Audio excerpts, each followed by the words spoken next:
West Coast. Oh yeah, you know I had to turn it up for one time. Elliott, you ready? DJ Head, you ready? West Coast. Hey Jeremy, you ready? They know it's time. Let's get it. It's a cold game, cold world, that's why we talk about it. Ain't like everybody else that'll just walk around it. Views are different, snap a picture and now it's vintage. Cause it ain't just talking for the views, that's how he meant it. It's the bigger picture. Yeah, it's the bigger picture. Yeah, it's the big picture. That's crazy. That's crazy. The bigger picture. I told y'all, Jeremy. It's bad all the time. Oh, they want us to talk about ASAP Rocky. Okay, I went through it too. No, Deep I dive. wasn't. I have something else. Oh, they said, Okay. look, read that. It says Jeremy what? Jeremy, just say the word. You've earned it. No, don't try to listen. Don't try to get me in trouble. Entrapment. That's entrapment. Entrapment. Are you? Hey, whoever said that, are you gonna be the one to just come to my defense and just hold it up and nonstop? Are you gonna get him ASAP Rocky's lawyer? I told you, yeah. Are you gonna get on the stand with me? Johnny Depp's lawyer? You gonna get him level of She counsel said like I that? love Jeremy. Oh, I love you too. Whoever that wait, was. no, that person might That's be cap. underage. Anyway. Be careful. No, I used to say That I person love might you. be underage. Don't be telling them Oh you love yeah, them like that. you're right. It might be. Person might be 15. Why you? That is crazy. Okay, Be responsible I don't with your know who I platform, said that King. to. Oh. You're right. I don't know who I said that to. You So don't know I can't how say old I this love person you. is? I That you're- don't know Yeah. how old that person That's is. your Show an shaping? ID. I'm shaping people Be now. responsible for your platform. Jeez. Why did you use the other word? You know I what I'm used to say I love you to drive-through workers. My girl doesn't like that though. saying? They usually be 16 though.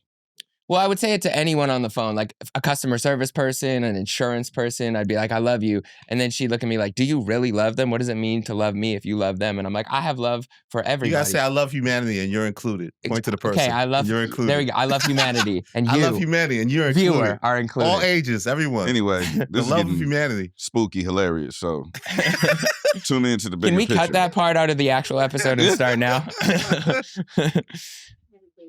Okay. Everything stays, heck. Are we We don't cut nothing out our episodes. We started. Are we already? started? Okay. The theme song's moving. Okay.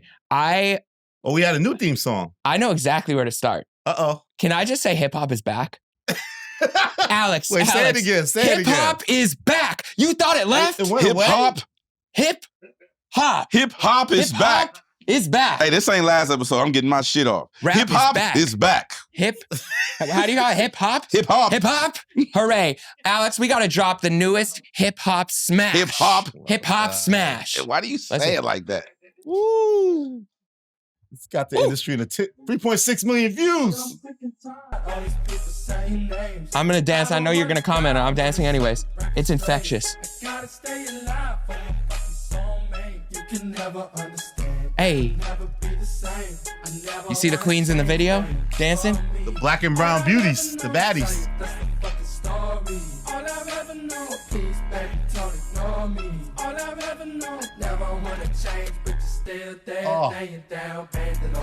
Oh.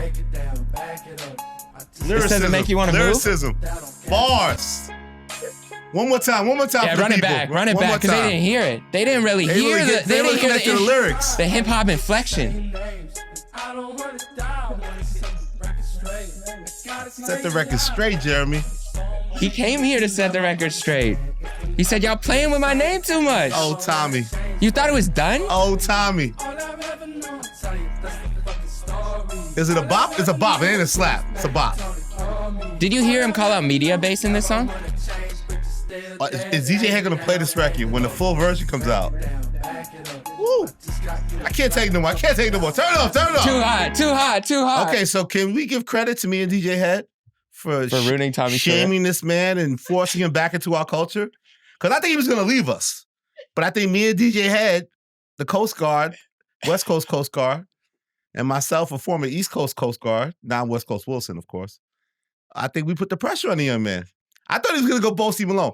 Did we think his next potential slap bop would have that sort of tempo to it? I don't know what the BPMs are, but It's about 75, 76. It's the same tempo as like Humble. Boom, boom, yeah. boom. And people boom, saying like boom, that Soldier boom, Boy boom. era. Somebody said steel drums can't Little save you, Frank Tommy. that. Little steel drums. Inside Peanut Butter Candy Jelly record, 2009 Peanut Butter Jelly record. Classic hip hop that we're talking. Yeah. So how is that not hip hop, Tommy? Hey, Tommy, I have some questions. Let's talk to Tommy. Hey, Tommy. Is you ain't hip hop? I said, here it is. I said, I hate how much I like this snippet. Oh, Tommy, is you or is you ain't the culture? We all want to know. We're stuck now. How you gonna come back with this? It's a bop from that tradition of that era of hip hop. You got some black and brown beauty baddies in the visual. Like, what are we talking about? The car? Shorty come with the back. You got a leather jacket on. Your baseball cap is backwards. nigga, you ain't hip hop. What the fuck is that? Opera boy? I want to know what's going on. You ain't doing the soprano there. You ain't hitting the high notes. I'm not in the fucking front row of the theater. This is my culture. Are you here or not, man? What's going on with this guy? Is he fucking with us or we fucking with him? I don't even know at this point. Who's against who? I'm confused. And DJ has his number. He won't put you on the phone with him. I don't know what's going on. I'm irritated by the whole thing, man. And you as a white man, Jeremy, how do you feel about all this? I need to know. Well, this nigga's red as fuck. How should the whites in hip hop feel about this? You so red, you turning purple. Oh my gosh. I wasn't. God damn. Is that a crash out? Yes. Yeah, it was. And I gave you so much praise on the Joe Budden podcast. On the Joe Budden show or whatever. So much, I heard that. Yeah. I'm proud of L. We'll play that call in a second. I, as a white, within hip hop, who's proud to say he's the member of hip hop. Even though I didn't get credit from Elliott Wilson for being hip hop, I do say I'm hip hop. Wait, I never gave you credit for being hip hop. You said I wasn't hip hop. When I say that, you said one day I'll get there. Remember? No. Let's go back to season 1. I'm working towards it. Don't they can attest. Ring the bell. They can attest. Jerry. Thank you. You are hip hop, Jeremy. I was wrong. I was just probably trying to mentorship you a little too. Okay, yeah. You said you got to earn your stripes. Well, I feel like this song is undeniably good. I will say the snippet is good. I also will say it is hip hop influenced. Now the question is, because we did as a collective, more so you two, kind of bully Tommy into. You guys, putting your hands though. You're putting your hands too, Jeremy. We kind of. Okay. Wait. Well, we're the most vocal platform. I'm not gonna let you do that.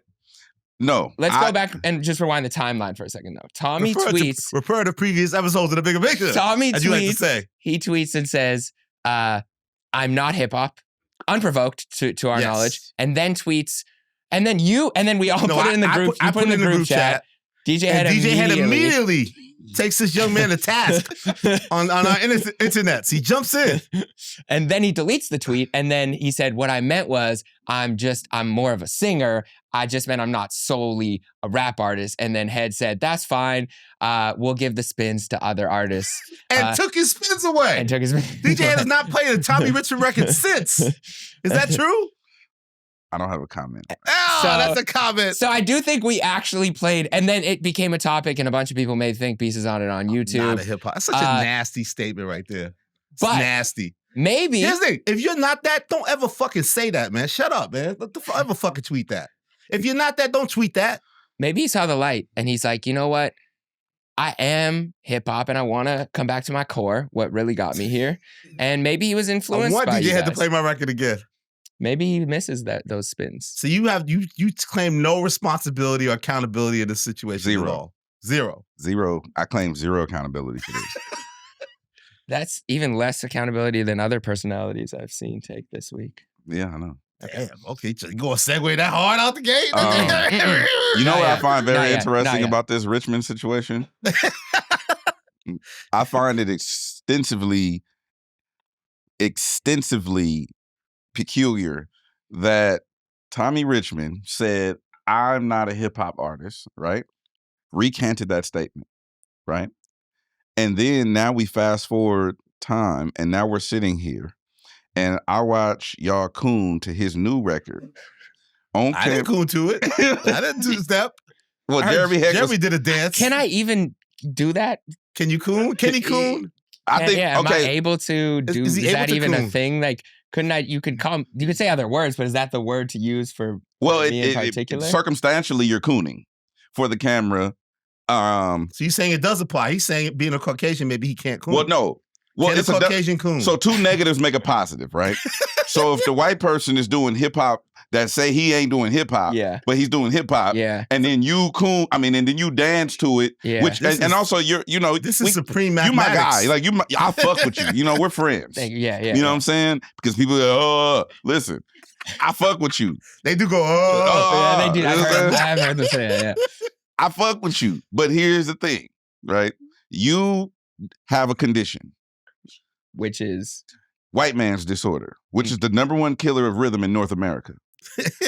Yes, that is very true. So, being that as it may, he's not a hip hop artist. He did a hip hop song, and then you did whatever you were doing. You were shucking to it. And I wasn't. Oh, he's shucking now? Was he jiving too? I was rhythmically No, you were moving. jiving. He was shucking. I didn't jive. I was embarrassed. I was rhythmically moving. I don't know how to react to Tommy Richman anymore. I'm conflicted. You were jiving. He was shucking. I'm repressed. You were shucking and jiving. I'm repressed. But what did you do? What was your intro that homage to the great Jennifer Hudson show? Was he frowning? Who? Were you frowning when you we did a little walkout? The production team Blackface? played the. I didn't frown. I just was like, okay, well, I didn't mad dog. I didn't mad dog. Did you crack a smile? Was there like a? Did I what? Crack a smile, like a hint of a grin? No. Like just now, that was. Well, I'm thinking about food. Oh, okay. So. Okay. Because he snacks a lot. Yeah. Nigga like to snack. But you didn't do the rock thing? Your veins? I didn't do that. No, I didn't do that. But I will say that the snippet sounds relatively good. Are you going to play this record when it hits you? I don't know what the record sounds like. It's called Acting Up by Tommy Richman. I got to hear it. I heard the first 40 seconds of it. I'm not doing this. I'm not making a snap judgment on this. No, that's a needle drop. That's different. That's a needle drop right there. That's not a needle drop. That's more than a needle drop. There's nuance. There's always nuance. There's nuance to this situation. I got to hear the full song. You have to have the wherewithal to recognize that this is a bop. Look that shit up. You should be playing it on Media Base and give it the spin. Can he be accepted back into hip hop after this? So you want to kick him out? I didn't kick him out. We also clowned him. The other thing, the last one we didn't do, go back, Jeremy. What the fuck? We were also the most vocal telling him that his decision to not put his previous bops. I told I was $1 Million Baby. I said that was a mistake. And Devil is a Lie. Devil was a lie. That was the wrong decision. We questioned it the most vocally to not put those on his album. I said it was a mistake from John. Then the record underperformed as an album. Yeah. I'm not gonna say what it did, but I don't know what it performed. Yeah, why have we been the most vocal? So let's be fair to ourselves, though. Are we wrong? 13,000, 3,000. Why does it feel like we've been the most vocal in this whole Tommy Richman saga? Maybe we're actually just his biggest fans, because maybe not. No, I'm being serious. Maybe not that many other people were speaking about him as an artist and not just his music, and we took interest in his career progression. And I wanted to interview. Yeah, you wanted to interview. And he went to Zane Low. And then you got upset. I got in my feelings. And you got in the car. As people know I tend to do. You got in the car and you drove. When I drive into a wall. I can't drive. Where'd I go in the car? Facts. That's what happened. That's why when you get in the car and you don't know how to drive. That's why I get nowhere. Yeah. That's why I can't reach my destination. You're a real New Yorker.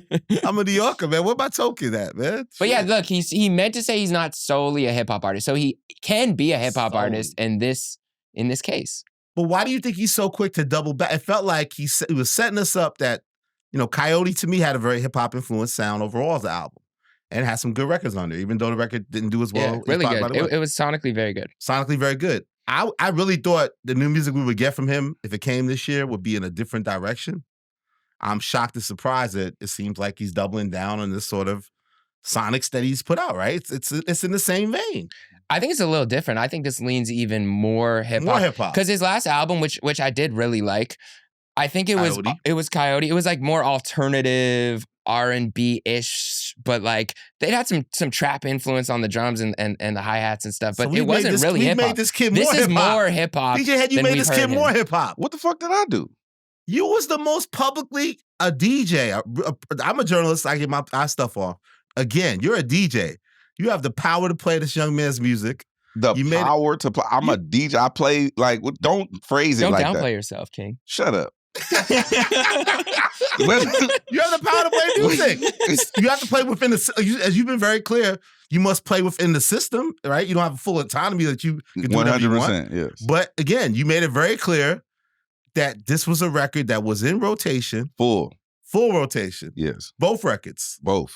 And once he made these comments, you decided to remove those records from rotation. No, I'm not a programmer. I'm a DJ. The programmer has the power to remove those records. Did you discuss that with the programmer? I didn't discuss maybe should take it away? I didn't discuss anything with no programmer, son.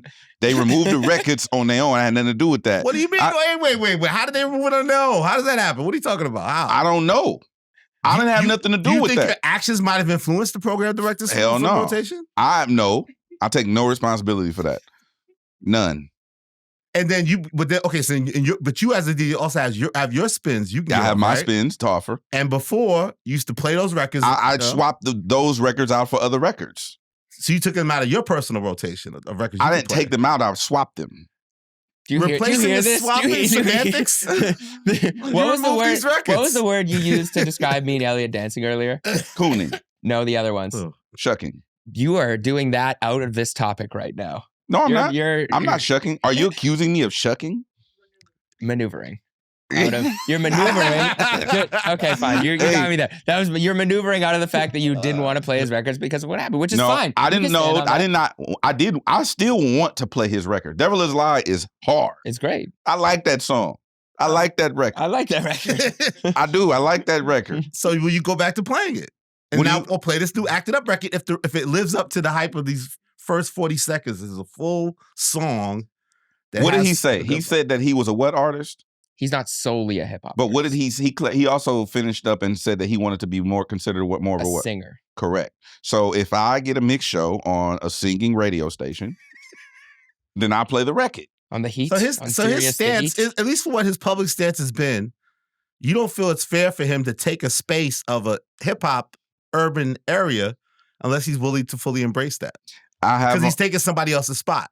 I heard that there's some music dropping, and I'd rather give that spin to someone who actively wants to participate in the space. And any particular artists we're talking about? Or he's just saying in general? There's some artists coming. So he's not taking Lefty Gunplay's spot, is what you're saying? No. He's not getting invited into the UCLA camp? Who, Tommy Richman? Yeah. That could be kind of interesting. No. Produced by Jason Martin? No. No? No. Okay. Did we talk about the Bruno Mars Sexyy Red record, really? No, we. You know what's funny? Last week. Oh my God. This is the only time that I think Elliott's been more right about calling a slap than DJ Head. Ever. Maybe ever. Oh yeah, because I predicted it would be a slap. Yeah. And you said no, DJ Head style. He did the no, but let's take a play. Let's take a play and then we can react. You're wrong. Because I think this is. But I was gonna say, do you think that because many people said it's very West Coast sounding, right? It could be mustered in 2015, 2016. Do you feel like they've appropriated a certain West Coast sonic? No. Is that fair or not? No.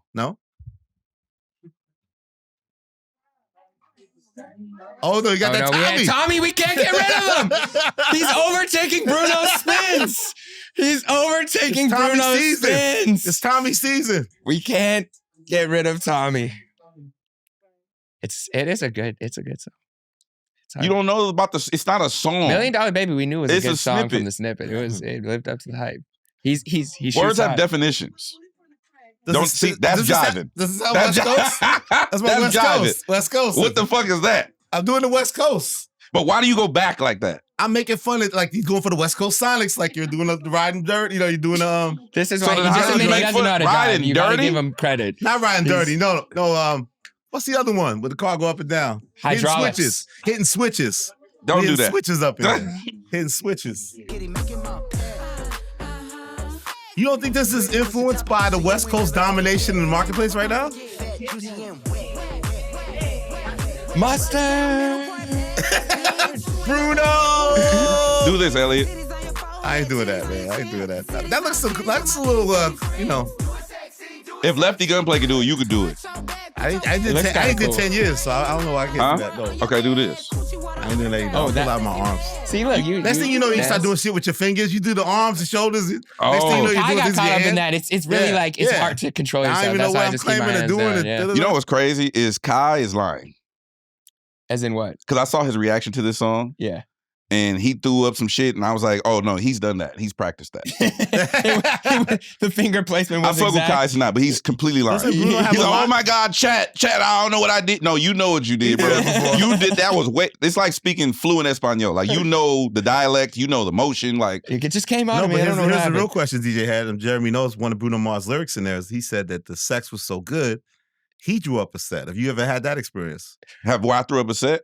That the sex was so good with a certain young lady, You had to throw up. you a had set. to throw up a You set. just there's nothing else you could The do. West Coast, and you just came out. Your background came out, and you just had to really. You just Yeah, there was this girl, Jersey. Her name is Jersey. Yeah, Okay. yeah. made you start. That you would tripping. frequent. Well, that you would I frequent? wasn't throwing up a set, but I definitely got out of character. Isn't it crazy how the East Coast woman named Jersey. got him out of West Coast Well, character? it wasn't her real Jersey. name, I'm assuming. I doubt it. I'm assuming. I I highly don't know. doubt Wait, so can you explain a little further how you get out of character without actually throwing up a set? Did you yell out some stuff? Things were Some- said. Did you yell out some gang related type No, of no, situation? no. Okay, so You didn't go Sue Woo or something like no, that. Right? Okay. no, You didn't do nothing like that, right? No, Imagine you do an orgasm and be like, Sue Woo. Whoa. That's a lot. Wow. They're gonna just clip I'm you sorry, saying I'm that. sorry. They're gonna clip you saying that, and they're gonna put a red bandana on you. That's just gonna. It's gonna be you and Chris Brown next We to don't each other. rehearse. We don't rehearse All none of right. this shit. Wow. This is all off the dome. You doing Wow. free All right. Hey, Elliott really All trying right. to get in that TDE All right. suite at the Super Bowl. Hey. Top. He gets I it see from Top. top. I see Top and Dave. They're fucking rehearsals. He really trying to get it. Can I get in the can't suite? Hey, put me on. Sim getting jumped in. Yeah. Okay. Insane. Shut me All in. right.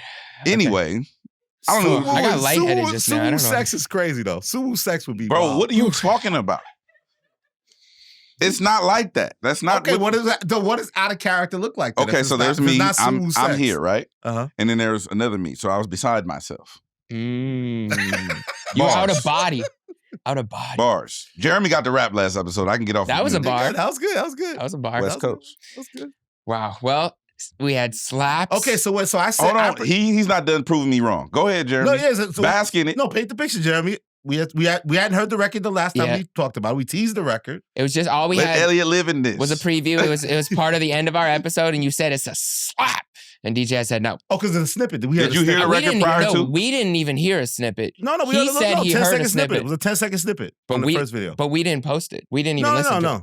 Yeah. But I I heard a didn't- 10-second Oh, snippet. you heard the 10 seconds. Okay, Yeah. so based on 10 seconds, you said slap, you said no slap. I said no. I didn't hear the snippet.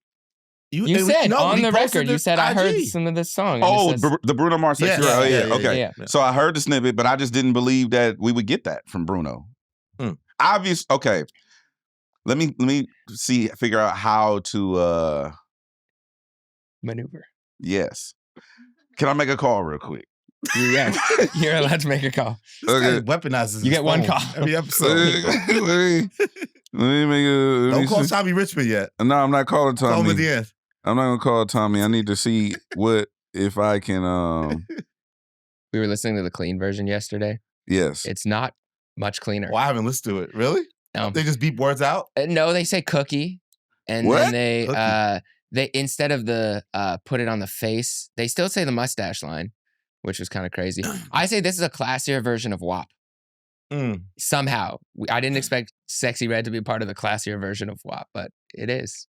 WAP is insanely raunchy. I think Insane. people realize it does. It It's- doesn't let up. It's crazy. It doesn't let It's up. relentless. That mop I can't just listen to keeps that going. record. It's Makes too you much. uncomfortable. with strong women expressing their sexuality, that makes the men up here uncomfortable. Okay.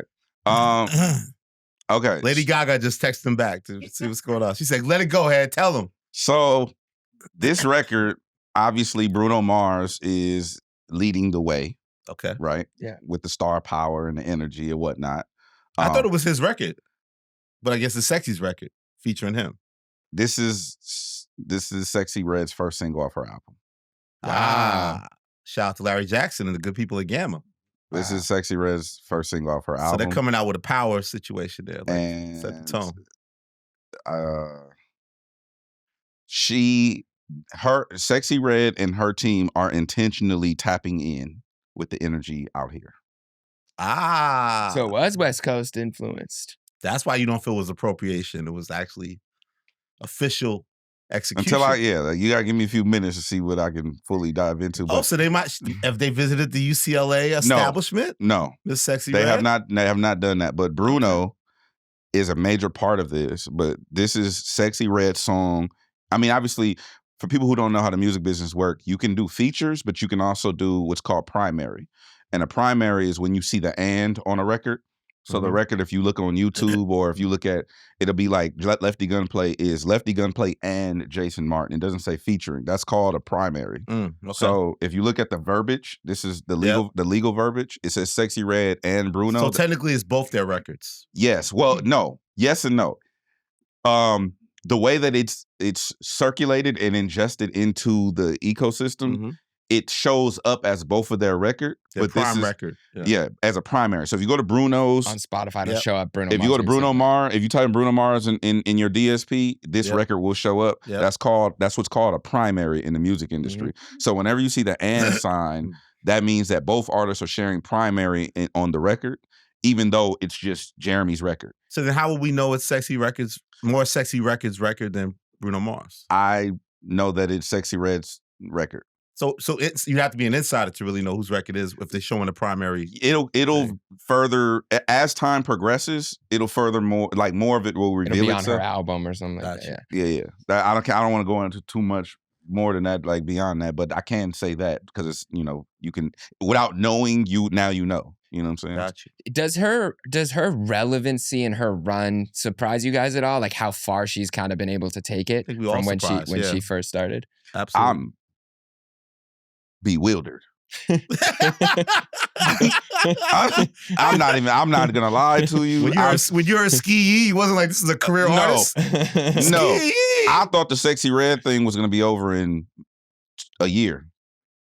I actually think I said that on the air or something. Like, yeah. No, many podcasters. I probably said that somewhere on the internet. Like, her I give her 18 months or some shit like that. I said out of ignorance.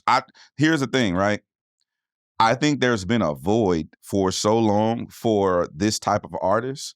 And I think there's still one today on the male side of things. You got to think, Cardi was the last time we seen a version of Sexyy Red, where she's just overtly herself. She don't give a fuck. She gon' go on Instagram Live in a bonnet, and she gonna go on Instagram Live at the Grammys. Either way, you getting Sexyy Red. You know what I'm saying? Yeah. And I think that people respect that and they gravitate towards it because it's more relatable than the clean, polished thing. I think that goes away with this generation. The Kendrick Cole, Jay-Z, Beyonce, mysterious shit goes away with that generation. Yeah. I think that now there's a new era. Like even I've had this conversation with Dave Free about, because I wanted to do a Keem interview at one point. And he was like, "Nah, we not really. That's not what I'm doing. That's not what we're doing with that. Build right? a mystique with him. We're doing this other thing with him." So I'm like, "All right, cool. Like I get it." But I think that whole way of doing things is only for certain individuals. Everybody else, you need to be authentically yourself and raw authenticity at all times. You know what makes me think about? But unfortunately, it gets riddled by. I would think of like Kodak Black, but unfortunately, it's been riddled with his problems with drugs and things like that. But that's sort of like person who's like.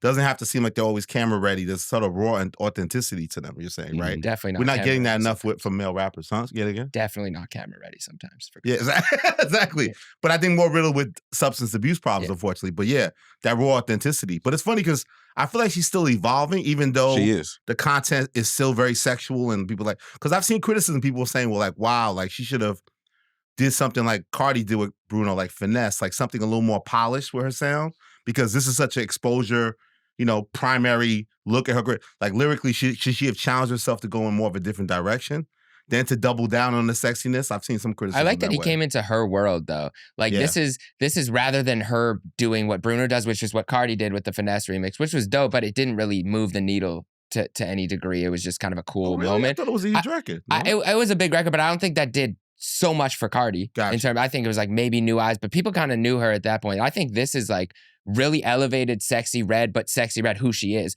Versus if she goes into Bruno's world and then has to go back to her world, it looks like a weird pivot. And I think this is, agree. I mean, it's kind of cool. Yeah. I just looked up the date. So January 27th, 2023 is when Pound Town came out. So it was almost a 2-year anniversary of Sexyy Red in the mainstream. Town. Yeah, I didn't see the Sexyy Red thing being a thing when it first happened, just because I didn't know that there was a real void for that. Because I thought Glorilla ate up a lot of that market share with FNF and like, you got to think about it, right? So you had Cardi, and then after that wave, it kind of like you never had a mega star like Cardi since Cardi.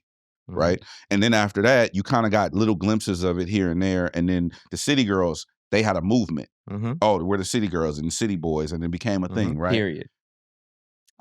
That's what they. I'm just I'm just saying because they say they used that was their thing. With a little T at the end. I was just doing okay. Sorry, continue. New sentence.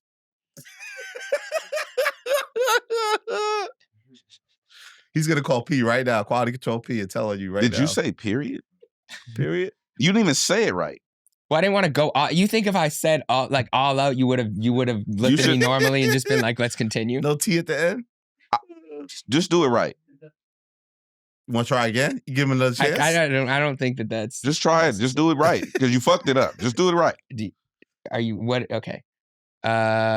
Is it only for the ladies to do? Yeah, I don't know that it's my place. Don't to take that. Don't do that. Don't shame him for perioding. Yeah, I can period too. You can period. I can period. And you was turning red earlier. Hey! Period. Don't want to go to Suwoo. We don't want to go down the road. Stop. Okay, all right. Jesus, he lost his train of thought. You messed him up. Befuddled right now. Look that shit up. I was actually about to. You want to look up befuddled? Yeah, look up befuddled. Befuddled. You're a journalist. Spelling bee. That's a good spelling. Befuddled. Unable to think clearly, confused or perplexed. You didn't know that word for real? No, I mean I assumed what it was. Yeah. Context clues. Bemused, confounded. Yeah, that's where I am right now. You were saying that we had Sexyy Red. I mean, we had after Cardi's success. Oh, City Girls. Okay. Yeah. So, and then he said that ridiculous rendition of. That's a rendition. So we had the City Girls wave, and that was the period wave. And then we haven't really had a void of like just authentic like girl perspective from the hood. Then we got Glow. When FNF came out, the girlies was back outside, doing the whole burning bras, do whatever they do, right? So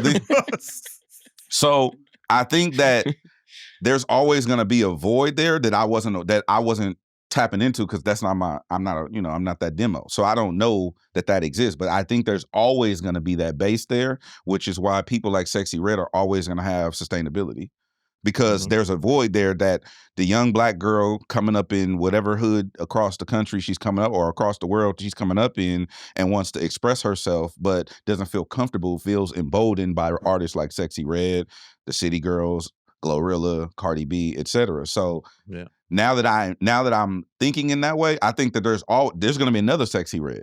Yeah. And then another one, and then another one. Like because but I think especially with Sexyy Red and probably to even another degree with Gorilla, I think we underestimated their dedication to the craft, right? How serious they were about it. I definitely did that too. I think for both those artists, I think we underestimated their drive, their work ethic, how serious they're taking growing as an artist and their consistency. And I think when you look at shit on the surface level, because I went to that tour. What tour was she on with Drake? Which one? The For All the Dogs tour. Was that the one Sexyy Red was on? I think so. Or was it the Glow? Not the Glow. She wasn't officially on. He just would bring her out a lot. I don't think he wasn't officially. Nah, on the she bill. was on the tour. She was on the boat. Yeah, for All the Dogs for some of the shows. It's all a blur. Blur. It's all a blur. Yeah, the Blur tour. It's all a blur. I went to see that tour, and I saw her. You were at the Drake. Look at Drake at the Drake show. I got free tickets from OVO. Nah. Okay. Nah. Okay, so you're sitting there waiting for Drake. Sexyy Red's out. His name is Drake. Drake waiting for Drake to come out. See what I'm saying? Were you cheering? See what I'm saying? And then they wonder why I haze. No, this is return. So you're sitting fire. there and you're waiting for Drake. This is You know what I'm saying? And he's smiling and shit. Anyway. Were you dancing? Did you have a good time with the Drake set? I was literally sitting down the whole time. Damn. That's disrespectful. No, he did have a run. This is about Sexyy Red. Let's start with the opening act. You're right. Yeah, okay, let's start with Sexy. So Sexyy Red opened up. This is in LA out here? Oh yeah, I'm not traveling. On the road for Drake. Go to another city to watch a show? I mean, I went to Vegas to see Dot, but I'm not going too far. I'm going to Vegas. I might go to Bay. You wouldn't go to New York to see a show? Absolutely not. No? No, I don't like Madison Square Garden like that. Atlanta? I've been to the Barclays. Barclays fire, but the MSG is like, you know what I mean? Okay, we keep it around. Back to All right. Sexyy Yeah, Red. The Knicks Sexyy play Red in there. LA. Sexyy The Red. Knicks play there. Okay, this is the first time Anyway. first time you seen Sexyy Red live? First time I ever seen Sexyy Red live. Okay. And I'm watching her perform, and I was like, oh, this is like, to me, it was lackluster. It was just like, whatever. But that's me coming from a standpoint of, I don't want to say like biases, but I'm coming from a standpoint of I'm used to full-on production, showmanship, whatever. Yeah. This is her first big Yeah. tour ever. So I'm not giving her the grace to evolve and progress and stuff like that. I think the music was looked at in the same way. Like I play Pound Town. I'm playing Ski. I'm playing these records. And the girls lose their fucking shit in the club. Absolutely. Right? Because it's not relatable to me, I had to start removing myself from that and being like, oh, this is not for me. And I approach the performances the same way I approach the music that I'm playing on the air. So it's like, oh, they not talking to me. Because the crowd's rocking. They going. They're rocking. So and I'm sitting there and I'm looking around and everybody's on their feet. They having a great time. So what I had to do, I guess this is a tip for people who probably are older or don't get certain music, is like just remove your own personal shit from it and look at it from a vantage point of, are people enjoying this? Yeah. Why are they connecting to it? Why are they connecting to it? That's the psychology of it. And that's what I had to do with Sexyy Red. So now, then, from a music industry veteran perspective, I'm looking at it like Sexyy Red is more dedicated than a lot of you niggas. Because she's going to tour rehearsal. She's doing the sound, she does sound check. I've seen this, you know what I mean? Like, and I know the team she has around her. I'm like, oh, she went and got new management. Like, so now that I understand, like, she's serious about this, I give her way more credit than I gave her before when I first was introduced to her. Yeah, the work ethic. Like you see Gorilla even conditioning. You see Gorilla. Gorilla's branded herself as much her dedication to in the gym as making these records and evolving. When people thought that when she made the little Uchi Wally record, she lost her way musically, and we've seen the evolution on the last album, the Glorious album. Yeah, and Glow too. We've seen her, like, me and Elise were at the BET Awards a couple years ago, and we were looking at what they were kind of trying to make Glow into. They were kind of trying to push her in more of like a pop star direction, and she seemed to have lost a little bit of where her authenticity was. And even on stage, the choreo they were giving her, it just didn't look like her. She looked a little lost. But I saw her perform last year, and it was Glow. The way she was having fun with her backup dancers, the way she was talking to the crowd. She was a star, but she was a star in her own way. She was awesome with SNL with the Chappelle. Yeah, she killed it. Live vocals, no backing tracks. Didn't Sexyy Red do SNL? I think she did too. Yeah. That's a man. But like, Glow just tore it down. But yeah, Sexyy. So Sexyy Red is making a West Coast maybe influenced sounding album? No, I don't have that. I can't speak on her album. Okay. What I can say is, I don't think she did SNL. Okay. What I can say is that the Bruno record. The Bruno Mars record, was it Hot, Juicy, and Wet? Or yeah. Is that what it's called? Fat, Juicy, and Wet. Fat, Juicy. Yeah. Fat and FJ Dub. Fat, Juicy, and Wet. That's not it? Fat, Juicy, and Wet. That's FJW.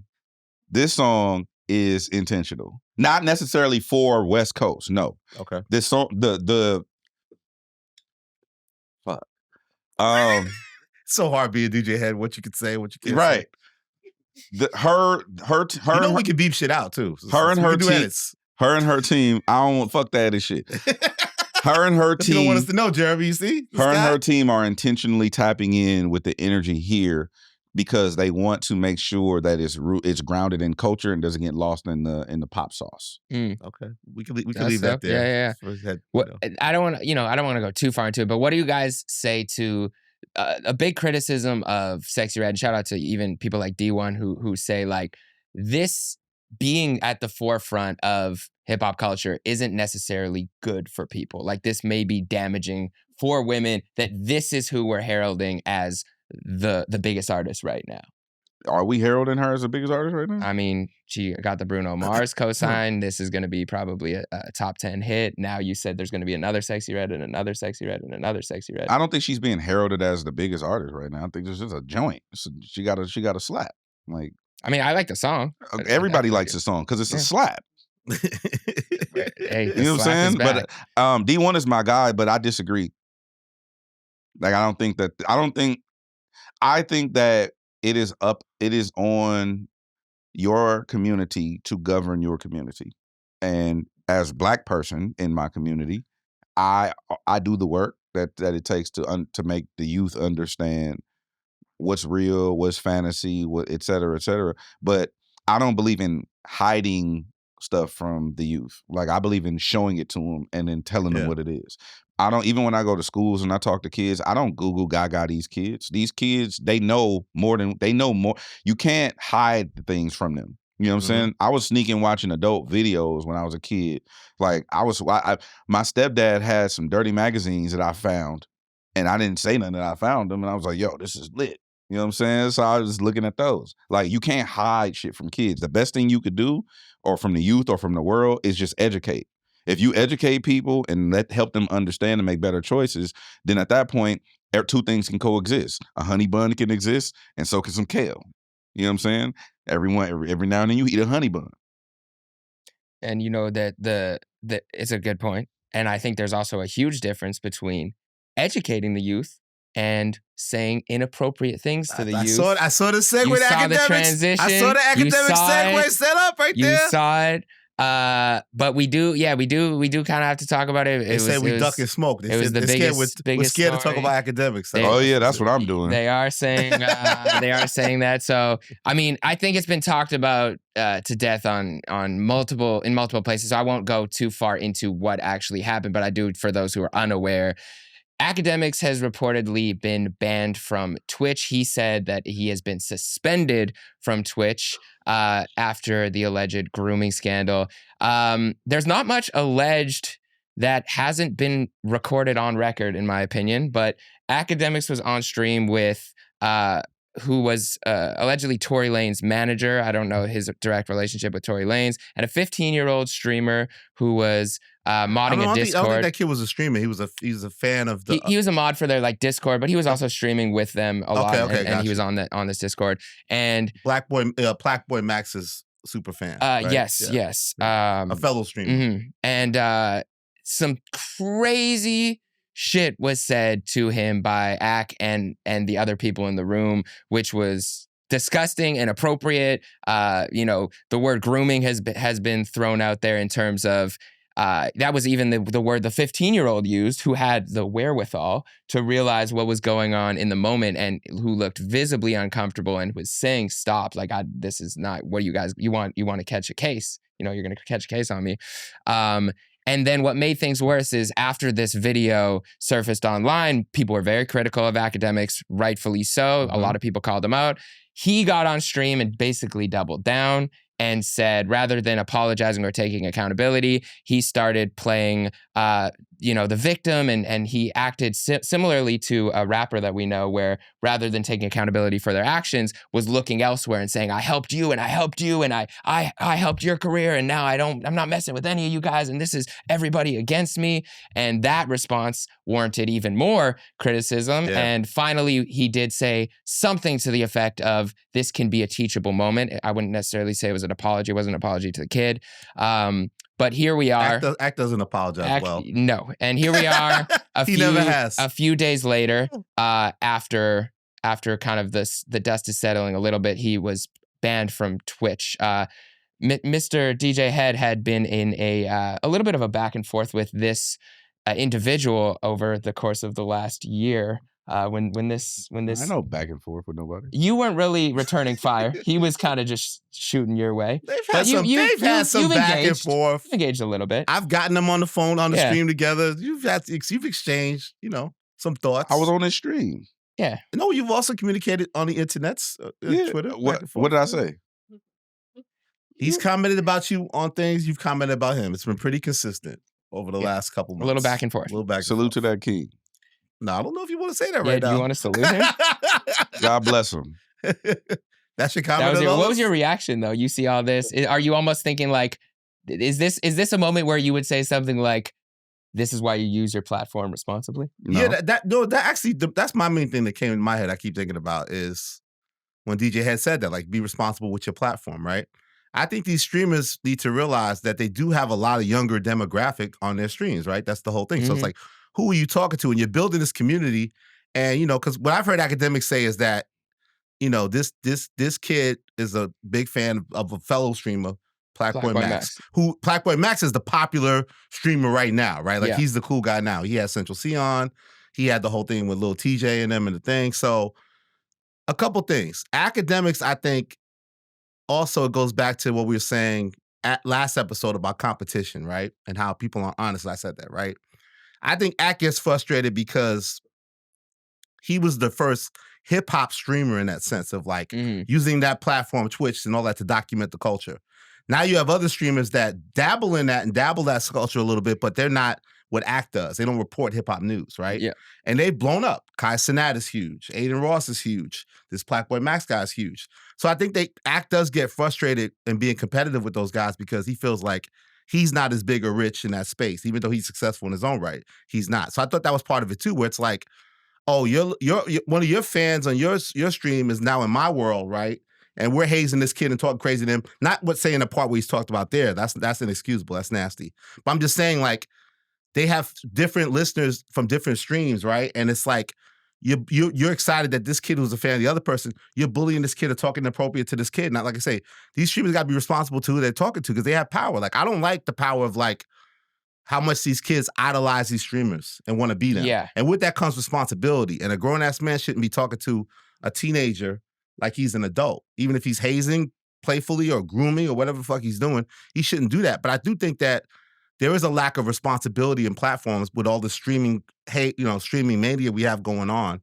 And who are you talking to? If you're talking to somebody directly, especially a younger person, you should not be able to talk. You should not talk to them that way. You should talk to them. And I think Kai's done a great job. Like Kai's, when he talks to younger viewers, he goes out of his way to be like, you know, how you doing in gives school? Inspiration in that kind of way. And I think that be responsible with your platform to me is the biggest thing. And I also think, you know, Ak's ego got caught up in that. And by not receiving, by Blackboy Max not also being critical of him, it made him make it even more of a big deal and double down and cause chaos around it, which eventually led to him being punished for his actions, which is justified to be punished for his actions, right? Yeah. To be moved that way. And I think that there has to be a teachable moment from this where it's like, you're not uncancelable because you built your audience through the internet. You have to conduct yourself a certain way. And again, I think people need to be more responsible with their platforms. That to me is what comes down to. Well, and I think the point that you made there is important to note that this kid looked up to not only Ak, but specifically Blackboy Max. Yes. So the power dynamic there when Ak's saying things like, would you do this for this person? Yeah. Like, even though that he said maybe he thought in his head as a joking tone, that's not a joke because there's a power dynamic of like, this really happens in the world. These kids idolize these streamers. They really look up to these people and there's been many people in real life situations who have been put in those power dynamic situations, especially underage kids who they have to, conform because they want something. So holding that over his head to me was grosser. The other point I want to make is this isn't Akademiks in a vacuum.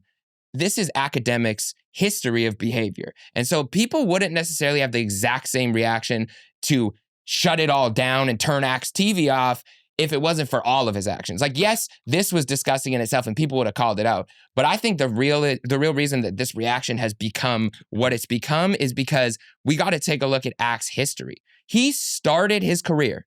He started making money on YouTube from profiting off of the war in Chirac.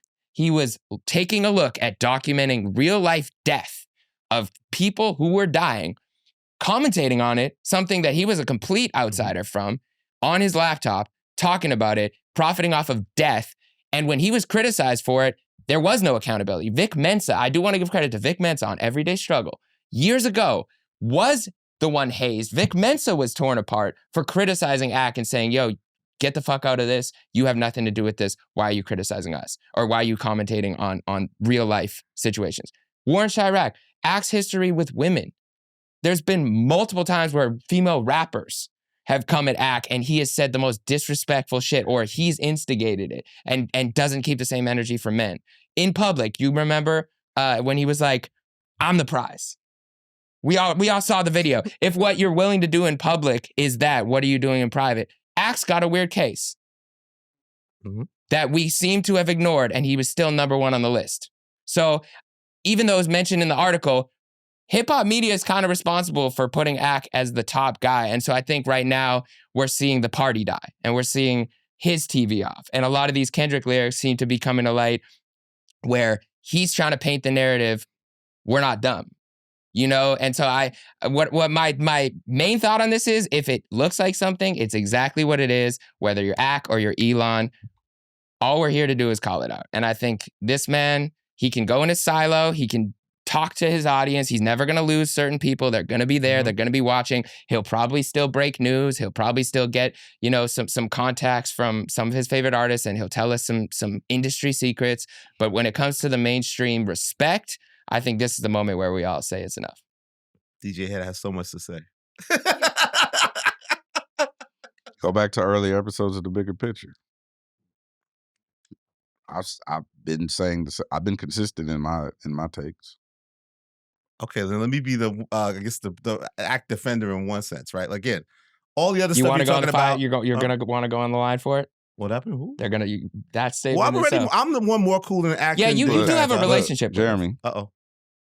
Here we go again. Should we answer? Let me see. Can we say if we could talk to him on the air? Yo, I'm on the air right now. Do you want to talk or don't? I'll call you back later. All right, for sure. Yeah, I'm good.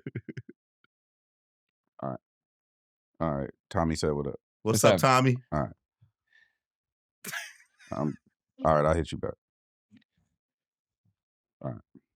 That was, I think, yes, Tommy Richman, everybody. Okay. I think Ak is a flawed human being, right? And all those things you say, I don't justify none of that. Again, I think that one thing that what gives Akademiks some merit in his culture is that he, through streaming, is a pioneer of documenting the culture, these news stories. He adds to that ecosystem. He breaks news stories. He does a great job of analyzing news stories and court cases and things like that, and adds to the culture in that way. So I think he's valuable in that sense. But again, he's moving in a very reckless manner for a while. I don't like that side of him when he does those sort of things. There has to be accountability to those actions. So I don't think, but I don't. It's cool now to say he's over and everybody's saying that, whatever. I mean, at the end of the day, as far as I know, he needs to get his Twitch thing back, but he's not an exclusive deal with any of these services. He said 80% of his audience is still YouTube. I do think he's going to lose some of his fan base off this controversy, but yeah, he needs to clean up a lot of stuff. But again, what I like is the other part I think he still adds to our culture, which is he's very good at documenting the culture. He has great insight, great relationships. He can add to that ecosystem. I care about his opinion on things. But in terms of that lane, I think he still provides great value. He has to clean up all the other shit and at least be growing, man. And I think this is probably going to be one of the ones that probably impact him the most because he saw ramifications of it. And again, he's not proud of that. He's, he went from somebody who was accused of being homophobic with the whole Saucy Santana thing to being like he's grooming a same-sex young man. He's prided himself. He's actually come off homophobic in the past with that stuff too. Many times. From being from Jamaica, saying he don't like that thing and crying on the air because Saucy Santana. And when Saucy does it and is trolling you, you're the one who's crying. But exactly. So I think because of those things, hopefully he grows from this. But again, the bottom line is that these streamers have a lot of power and a lot of influence, and I think they need to be very cautious about how they interact with their younger fan base. You should not talk to a child like they're an adult. And, that's been inappropriate. And I sent you an example of that, the whole Lil Wayne. It made me think of, a 15-year-old kid. There's this famous thing where if you look up Lil Wayne virginity, there's the moment in the documentary that Lil Wayne did where he tells us, he's talking to Lil Twist, his artist at the time from Young Money that's 15, saying to him that, Lil Twist, you get any girls yet? What's going on with you? You get any PSSY? And he, baby, maybe made me have sex or got me a hooker. Like, you gonna suck Lil Wayne's dick? Lil Wayne? Like, that's sort of like grooming, that's grooming, it is, right? Yeah. But I grew up in the 70s and 80s, and I think the experience that Hez was speaking about earlier, it's like, you've had those things where there's been inappropriate behavior of older men pressuring younger men about what's going on with you sexually, like pressure to use your virginity earlier, right? And things like that. So that is a thing that's been a part of our community, like we don't speak about, right? This, and we need to be accountable more. In this era, I think people are more accountable about it. It's not cool, to put that pressure on a young person. And, I think that's also partly why I think he wasn't proud of that documentary, and there was always controversy about that coming out because of stuff like that, like footage like that. So I just wanted to point that out, that there is context, there is history to that. But again, adults shouldn't speak to younger people like they're adults. It is inappropriate. It is grooming. Whatever aspect of it, it's not cool. That's why Mr. Morale continues to be more and more of an important album. Even that last song, Mother I Sober, which was used incorrectly in the Hard Part 6 because of misread or misunderstood lyrics. But he was basically saying like a lot of artists have gone through similar things where maybe certain things happened to them when they were younger and they thought it was okay or they didn't process it. The crazy thing, I guess to your point too, of the generational gap here is the kid recognized it in the moment. You know, some of these are like Wayne said he didn't know at the time. He was scared, but he was like, "Oh, maybe this is what I'm supposed to do." Baby. But he's still projecting it on his artist, literally. And then he's continuing the cycle, right? Yeah, versus here is like this kid is saying, "Yo, that's what this is." I don't, you know, it's using it was the proper like, language. yeah. So it was. But be responsible with your platform. That's really what it comes down to for all these people. We need. Okay, I have a question. Elliott Wilson, why don't you commit crimes? I don't believe I should commit crimes. I don't want to be arrested. I don't want to go to jail. I was raised to feel like that's wrong. Okay, why don't you commit crimes? The consequences that have been presented for committing crimes. Correct. Have you ever been punched in the face? No, we went over that close, but never actually. Okay, you've been punched in the face? Grazed. Snuffed. So I think that have you been punched in the face? Absolutely been punched in the face for things I've said, right? And I think that it all boils down to is just accountability, right? And I think that when people operate without that, then you don't understand the ramifications of your actions and you continue to perpetrate or perpetuate these things, right? So I don't think ACT is any different than most people that operate in these spaces where they just operate in a silo where they don't see any consequences or ramifications for the things that they do, even if those things are detrimental to other people, not necessarily themselves, right? I do. So if I say something on the bigger picture and I know that saying something on the bigger picture, it's not going to affect me at all, but someone in Jacksonville is probably going to beef because of what I said on the bigger picture, I probably would operate with responsibility towards those individuals. You know what I'm saying? Which is also why people are like, you don't say nothing. I'm like, well, if I say something, I know that there's ramifications for the things that I say. Yeah. So I use my platform responsibly, and I don't do that because I understand that it's not about me. It's probably about the ecosystem of things. That's why I conduct myself in that way. I also see when people say stuff like, oh, you don't have a comment on this. Everything doesn't need a comment. Like, sometimes it just is what it is, right? And you either accept it or you don't accept it, or you fuck with it or you don't fuck with it. People are going to make their own decisions based on their own life circumstances. I had a great mother. My mother taught me in different ways. Some people were raised in single parents. Some people have multi-parents. Some people have grandparents. I personally think for this new generation, we have a lack of big homies. We have a lack of men in these people's lives who don't necessarily either one show them the right way, or those men themselves don't know the right way to show. So then you learn, there's a behavior pattern that forms where you just consistently learn bad information, right? Yeah. And if you go back to, actually, I posted it, Jeremy Hecht, would you do me an honor and read this caption on my post? No. It was this one, right? Yes. Fathers, uncles, brothers, men, all caps, you are needed. Please engage with the youth. It is detrimental to the ecosystem. Forever grateful to my community. Thank you. So I really truly wholeheartedly believe in that, because we need the advent of gang culture. People always think that it's negative, but it teaches you morals and values, right? And code and stuff like that. We don't need that. You don't need the gang culture. We do need positive people in your life to say, hey, don't do that. Not because you don't want to do that. I want to make fun of the little kid with the whatever he got a big head. I want to make fun of him too, right? However, here I'm going to present to you the laundry list of things that's going to come with that. Now, if you okay with signing up for that, then make fun of the kid with the big head and the glasses. All good, right? I think we have a lack of people doing that and walking through that process. Yeah. And that's why you get a consistency of bad behavior that just progresses and progresses. I'm no saint. I'm not your savior. I got fucked up shit in my life too. I got skeletons, all that, right? It's about knowing those things and identifying those things, I understand that a lot of people don't have the wherewithal to do that themselves, which is why you need a community. And I think that's where this shit is lacking. It's just people being in silos by themselves and operating without remorse, consequence, accountability, or anything, and then it continues to it continues to spiral, for lack of a better way to say it. Yeah, and I think that's why consequences are important.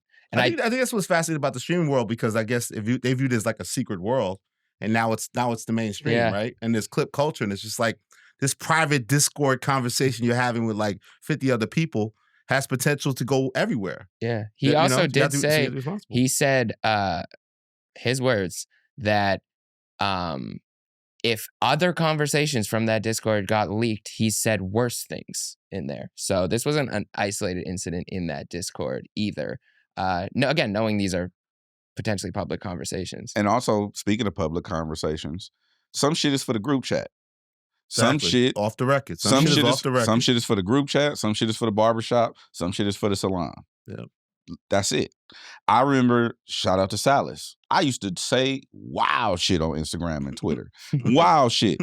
I actually, you know what? Speaking of skeletons, let's have accountability hour. Okay, let's do it. Let's do it. No! When Twitter first launched, Twitter was just a group chat that I could talk to everybody at the same time. It wasn't taken that serious. Yeah. There were no organizations on Twitter. There was no news outlets. There was no fucking blogs. Wild, Wild West. It was just me and Devi Dev and Glasses and the homies. We was on Charlotte, Lil Duval. Like, we was just on Twitter wilding. Andrew. Lil Duval's still out there sometimes. He be out there. We was just wilding. It's a big ass group chat where I could just put everybody in it and we could talk, right? Shout out to it's a now defunct app called Tweet Deleter. So I started my Twitter in 2008. Wow. Okay. I did too. That's early. You can't find any tweets before 2014 of mine. Because I paid the money. You know I scrubbed that shit. Yeah. Kevin Hart didn't get to it fast enough. You know what I'm saying? That's why it'd be shit just, you know what I mean? Like, that should be all over the place. But so speaking of which, so I deleted my entire catalog of tweets before 2014 because shout out to Silas. He was like, hey. Silas is head's manager. Silas is my manager. Yeah. You can't say that. I'm like, why I can't say that? He like, it's the truth. It doesn't matter if it's the truth. It doesn't matter. You can't say that because of X, Y, and Z. Again, going back to the community, fathers, uncles, men, brothers. We need a community to let us know, like, hey, that's unbecoming behavior. Yeah. You can't do this and then sue this person after you did this. You know what I'm saying? That's unbecoming behavior. So Salas was like, hey, you can't say that, don't do that, just send it to the group chat. So that's what I started doing. I sent all my bullshit to the group chat, which is 2-factor authenticated and encrypted. And Signal. Yeah. You know what I'm saying? And then I put the other stuff out into the world. So I still get it's like a group therapy. I still scratch the itch that I need to engage in the bullshit sometimes, whether it be a funny meme or inappropriate or whatever the case may be. But for public consumption, you do have to be mindful because I know that there are kids and other people watching me and they look up to me, and how I conduct myself publicly, your perception is your reality. Shout out to Jason Ryan. I learned that too. Accountability hour, right? Mm-hmm. My first time getting ready to do a radio shift on LA radio by myself I was filling in on an afternoon shift, midday shift, and Jason Ryan, who's Big Boy, he was Big Boy's executive producer for like 25 years. He comes in the studio and he says, "What are you doing?" And I'm literally about to turn on the microphone. He's like, I'm like, what you mean? I'm about to get on the radio. He said, "Why?" I'm like, what the fuck are you talking about? Why? I'm doing my radio shift. He's like, why? Why should people give a fuck? And I was like, what you mean? He said, what is the listener benefit? Why should people care about what you're saying? That's what you should always remember every time you're in front of a microphone. And I'm like, damn, that changed my life. Again, community, men or people in your life letting you know, hey, here's how you do this. So every time I have a microphone in front of me, I try to bring some sort of value to the situation. Does that make sense? Yeah. Mm-hmm. That's the point of what I'm saying.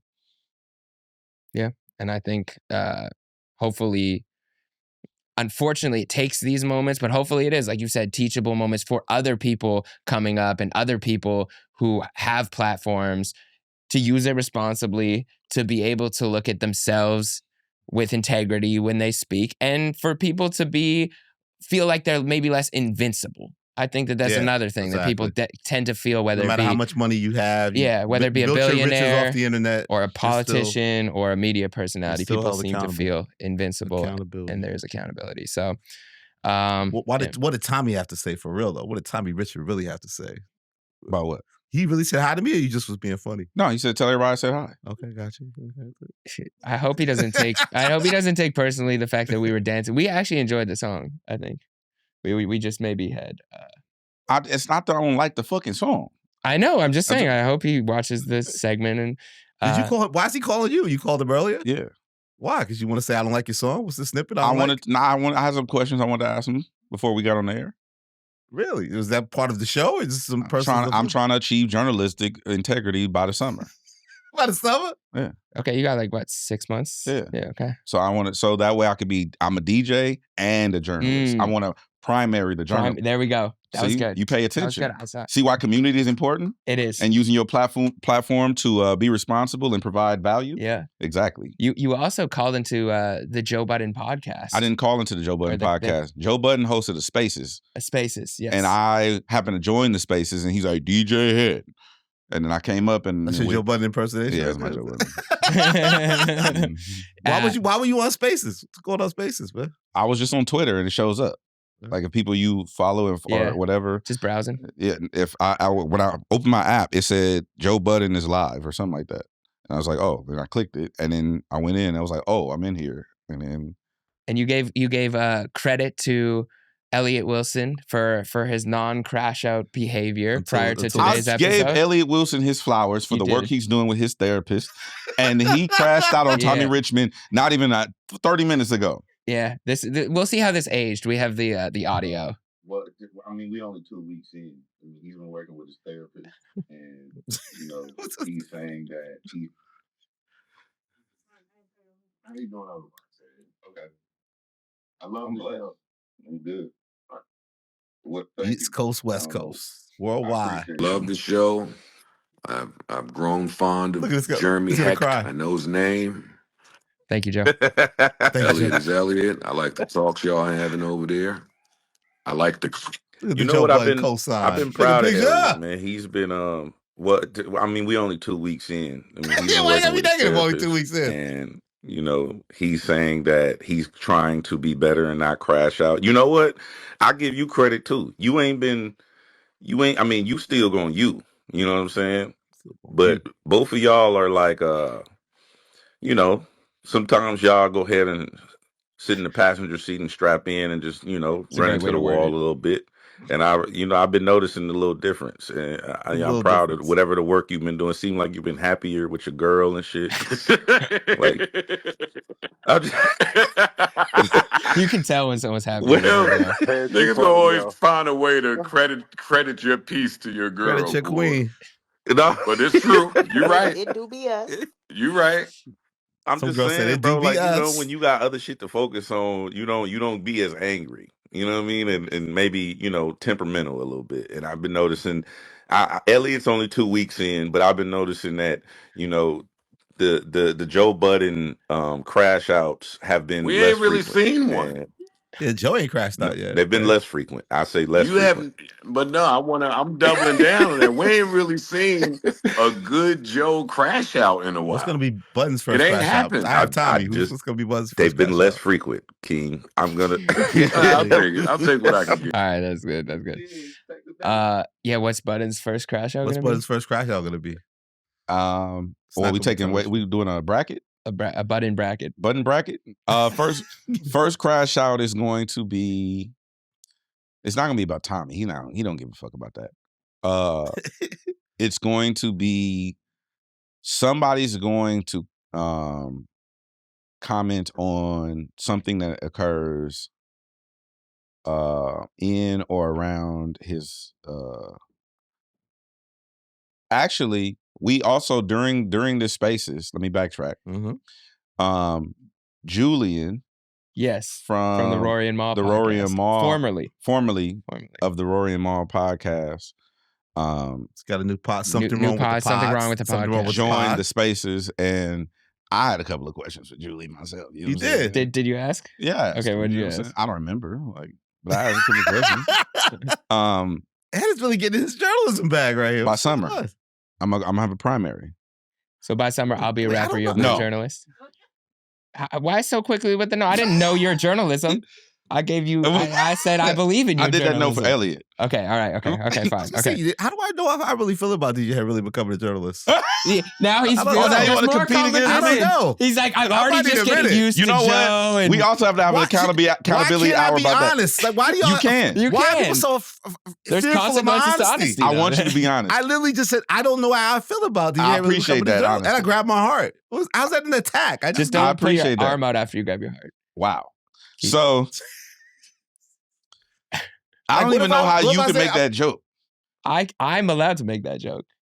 Just like you can say certain things. because you're Jewish. Yes. I can make a Holocaust joke as a Jew. Really? Yeah. What if I feed you some? So you want to get off your. Okay, I'll ask you the same thing. You If gonna I ghost write? fed You you gonna some ghost write? black jokes, would that be considered okay? If they slap, I'm gonna get them off. If they slap, I'm gonna get them Okay, off. so we can trade jokes. West Coast. And then we'll do like that segment on the daily or on the SNL where they read each other's jokes for them. no, What is we're the just difference? gonna we're just gonna feed them. Okay, we won't. Okay. Anyway, all right, okay. back to you and Julian. So I wanted to ask some questions for Julian. And And wait, can I get on Spaces? Will I behave on it Spaces? wasn't nobody got an email, Elliott. Nobody hit me. Nobody got an email. Text me. What are you talking about? I can't be involved. You couldn't text me, yo. Me and Joe. What? Elliott. Why are you talking about me on Spaces? And don't want to invite me. How you doing, He Joe? was talking about how good you were doing. DJ has a trip, man. And how well your What the therapy fuck? is going. No, is that wrong? It's a Yes, question. that's wrong. Yes. I think I gave no negative intonation. No, I'm just telling you how you feel is wrong. Community. Huh? I'm just telling you how you feel is wrong. Nobody hit you and said, Did I say it's wrong? It's not wrong. no, I said it's wrong. I said how you feel is wrong. Why? I'm just questioning it. Okay, you questioning it is wrong.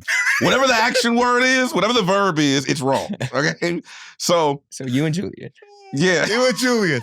So DJ Head wants to get to the bottom of this Rory Mall. No, I don't breakup give a with the fuck about producer. that.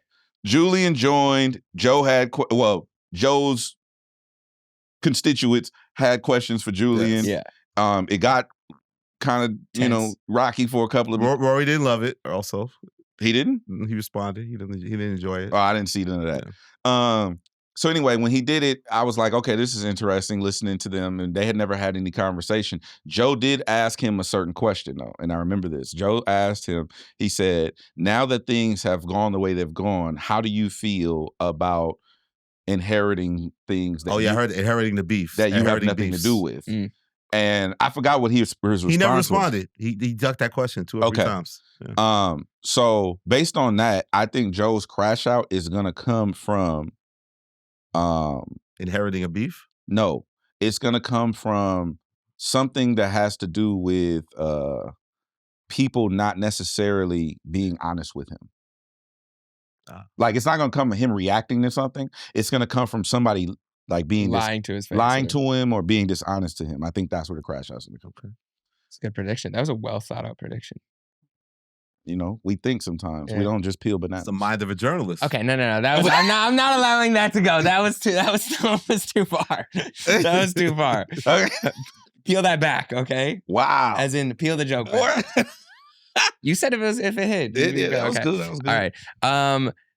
Joe's crash out. I think it may come from the other side of his former co-hosts. I think he may be fed up. I think maybe the other side of his former like his former co-host might say something where he's had enough. I think oh, he those are finds two it separate funny. sentences. You have a Yeah. problem with punctuation. I do. Honestly, I put a period in the wrong space. You forget commas. Who's Joey I forgot to Badass's put- peers? Yeah, I forgot to put a space in the That's what I'm saying, paragraphs. bro. Like you. All right. So repunctuate the thought. Okay. Look that Joe's shit up. crash Look that out. shit up. Yeah, look up Function. punctuation. Joe's crash out will come from his former co-hosts, Maul. You talking about Maul? comma, who are now on the other side. Thank you. Yes, I am. Got you. Okay. It's inevitable. Your prediction on Joe's. I think I'll lean with that. I'll go with that. It's gonna come from that. Yeah. Also, I think a lot of internal stuff with him and Ish and Melissa Ford and things like that. A lot of I can see a lot of internal things Politics. that get more real on his side as he manages. He does an amazing job of managing a cast of It's a characters. lot of people. That's a lot of management and to be lead talent. So I think inevitably there might be some more internal stuff that spills out. I like Mark Lamont Hill on that show. I think he provides good perspective. Shout out to Mark. Again, a journalist. Yeah, journalist. Mark Lamont. Okay, do we want to go to the UK or do we want to go to New York? UK. Let's go to UK. Okay. Central C. All right, let's I love that album, man. Let's go to the ends for the Mandem. The ends, the Mandem. 35,000 sold in the US, which is more than triple some of the other big acts from the UK, the highest selling first week in the US. Now, a lot of people look at 35K and they say that's a low number. That is strictly his US sales. Yep. And no other act has done that. So this is the closest we've seen, or maybe the successful breakthrough from a UK artist into these ends as Central C's album. To get to the ends. How did you guys feel first reaction to was it great? Can't Rush Greatness. You want to go first? You go first, DJ. I mean, I said I loved it already. Spoiler alert. I love the shit. I didn't love it. I thought it was a great introductory album, though. I thought it was really, really well put together. I got different sides of him. I got to learn about him. And I didn't know that it was this gully like that out there. You know what I'm saying? If what he's saying with knives is correct. No, I get it. But I think it's a hood everywhere. I'm not saying it like that. Yeah, I mean, there's a hood in Brentwood. You know what I mean? Like, Brentwood. They don't call it that. He just can't resist. He can't resist him. He just can't. You know what I mean? Anyway, he's gonna say men's them again too. Watch. A DJ can't resist a good transition. Yeah, what if I learned to DJ? Commentator Can I be can't a DJ? resist a good witty comeback. Why can't I be a DJ? You can. You can do whatever you want to do. You just said no. Bro, Paris Hilton could be a DJ. You could be a DJ. You know what? You don't need his permission to Wait, DJ. who you compare me to? I didn't compare you. Paris Hilton? Shout out to Paris. That's the bar? I said if Paris Hilton could be a DJ, you could be a DJ. He's calling you a celebrity. Yeah. I don't know if I received that. I'll take that. I think that the Central C introduction, like the opening track, was dope. The other song on there, though, I have a question to the internet. So somebody explain to me why "Truth and the Lies" with Lil Durk wasn't a Focus record. No, that is the Focus record. Now, right? With the Neo sample? Yeah. So sick. Yeah, that's the main song I think they're pushing. Now. Yeah, I think so. There's a visual. There's a visual. That should have been first. Oh, see, I disagree. Well, probably because of Dirk. The Dirk situation. Yeah, I would scrap that song. You would scrap the song? Yeah, because Dirk's not active. I don't like that. You tripping. I would have. Also, I think didn't homeboy Real Boston Richie? He flipped the Neo sample. Yeah, he had a hit with that. They put the music video out 3 days ago. The first single was the 21 Savage song, though, which I didn't love. Yeah, they're pushing both songs, I think. 21 Savage and a Lil Durk record, the collab. 21 Savage record is whatever to me. I didn't like the Band for Band record. He got other songs on there that's better to me than the singles. Yeah, top freestyles though. That's good. The introduction, like I said, is good. The Truth and Lies is good. I think it's a record on there called 10. The Young Miko record is good. I think it's called 10. Is that what the record is? Like TN. Like what's it called? Here's a track list. Oh yeah, 10. It's called 10, right? Yeah. Like he got other songs. With Dave, another dope song with Dave. He got other songs on there to me. I was just like, damn. There's not a lot of skips on there. I only got 2 skips on there. I was thinking that when I was listening to it, I'm like, damn, this is a really good introduction, like really good introductory album for me because I'm not a Central C fan. Yeah. Haven't heard none of his back catalog, just the singles or whatever the case may be. I also not a huge UK rap fan. I'm not a drill fan. Yeah, most of us aren't. So I'm a huge UK fan. I'm a UK fan, not of like the culture. Of UK rap. No, I'm not. Yeah. I don't even like drill at all. So me listening to this album was really like significant for me to kind of like get immersed in that world a little bit. Yeah. And I thought it was really well done. I just think that the singles and the way that they push the records are kind of like different to me. And maybe it's a UK thing. I don't know. But I just don't know like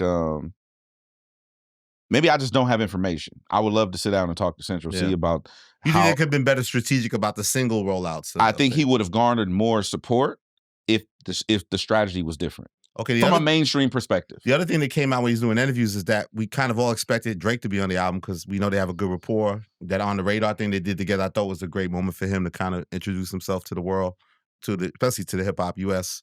But he said he felt it was predictable, and that's why Drake isn't on the album. So he constantly made a decision to not put Drake on the album.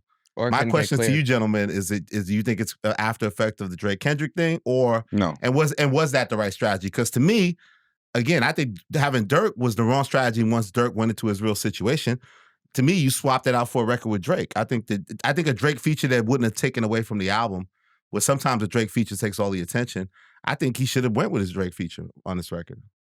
I think the Dirk record is fire. And you think it could still work, even with Dirk incarcerated? 100%. Even though the homeboy had the Neo sample first, or yes. Real Boston Richie? Yes. Because a good record is a good record. Like, R. Kelly proved that. Yeah. Jeremy, your thoughts? I really enjoyed it. I think he did a really good mix. You know my formula to a good rap album. He was personal. He was vulnerable. He didn't sacrifice his bars. He had dope flows. Like, I don't know. I have to listen back a few more times before I give like a full like definitive score out of 10 or anything, but there was 3 or 4 songs, like the run from No Introduction minus the 21 Savage song through Top Freestyle. I really like the bars. Like, I really like what he was talking about. Yeah. I do. I was enthralled with the UK rap beef that came out of this. Bro, I don't know if you guys caught it. I didn't catch nothing. Okay. It's hard. I have friends in the UK, bro, and they got to talk very slowly to me. Yeah, they got a negative 1.2 speed it. Yeah. There were some shots thrown by Central C. A light shot. No, listen. Let me put you on to the UK. Okay? Because I have no interest in the UK beef. I wasn't gonna rap. Oh, I could, but I wasn't gonna. Okay, so he did that last time on 5 Star. Central C said this. Okay, and it was just light, but this is what he said. I was looking for it.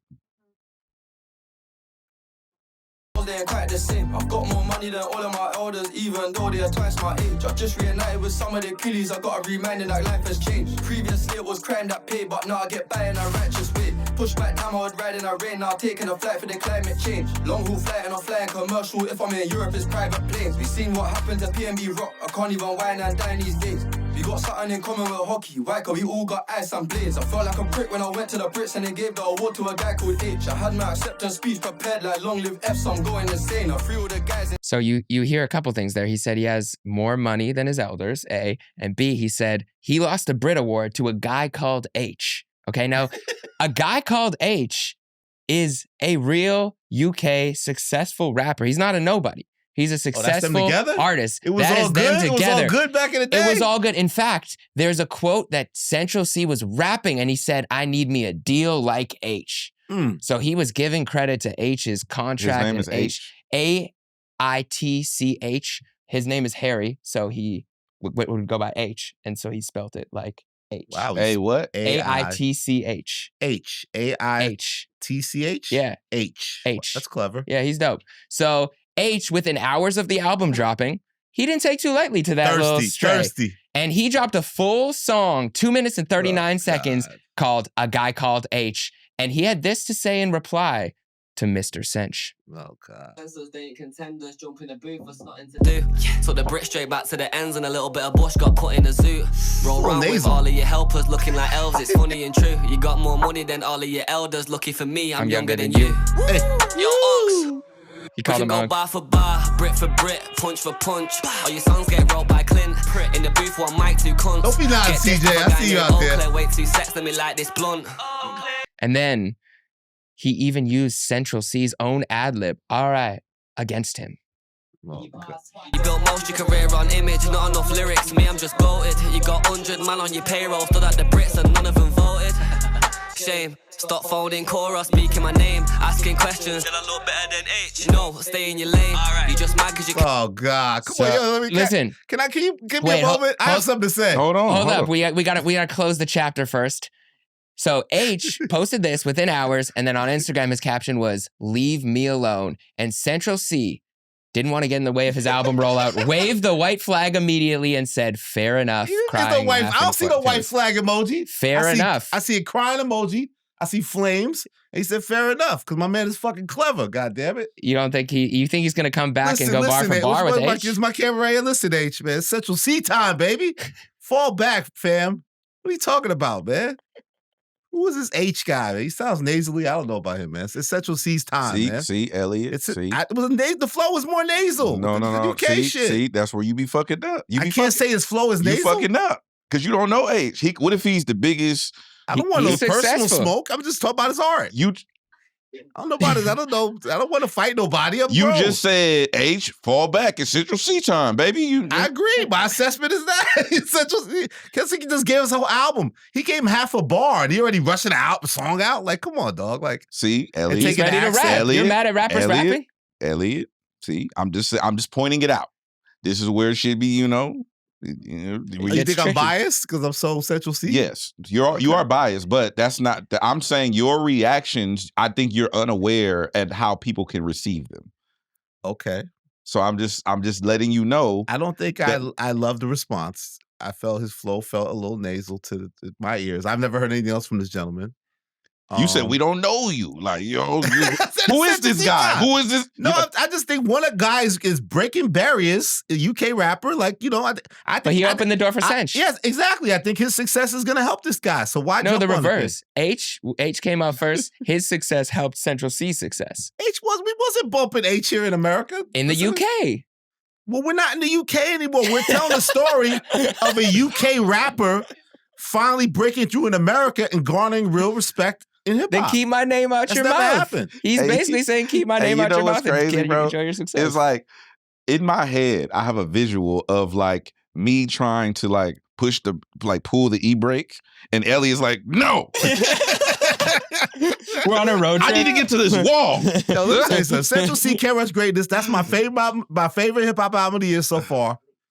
It's got one or two skips. Like I said, I would have put Drake on there. I agree. But there's one song with a girl up top. I don't like that song. Yeah, Young Miko. I like that song a lot. I don't like that one. But I love this album, man. I think I was worried it was going to be redundant with kind of that drill sound. But like you said, he checked all the boxes. Like, I'm excited, man. How could you not want to see this happen? This hasn't happened. This guy has a look. He's got the skills. He's got the swagger. I'm all for his success. Like, I think it's really his time. And and it's not defined by record sales. I want him to keep working his project. Like Head said, some of the singles ain't landing the way they should yet, but he needs to work these records. He's got big tours coming up. And I'm all for us having this guy in the conversation of the culture for this whole year. And if Homeboy wants to step up, H and all these other guys, and I like my guy Dave out there, and the barrier can be broken, then C's going to lead that, And I think that he should be treated as such and deserves that respect. Why is he going to lead that? Because I think he made a great album, and we haven't seen a UK rapper break these barriers yet and really get treated with respect. I also said with Drake, Drake was from Toronto, right? It was rare back then that all of a sudden the number one rap guy is from Toronto and in America. That was a turning point. I always said that. And I feel like, I'm not saying Central C's on the level because with sales that he could be that, but just even being a legit, respected hip-hop star here in America, with that flow being as authentic as he is to who he is and his background, it's a turning point in culture, and I'm all for it. And I don't think somebody should step on that moment, I guess. I think let that moment happen. But you was like, who is this guy? He stepped on the moment so fast. It's just like, yo, dog, let the moment happen. Wait, rappers are going to rap. See, that's it.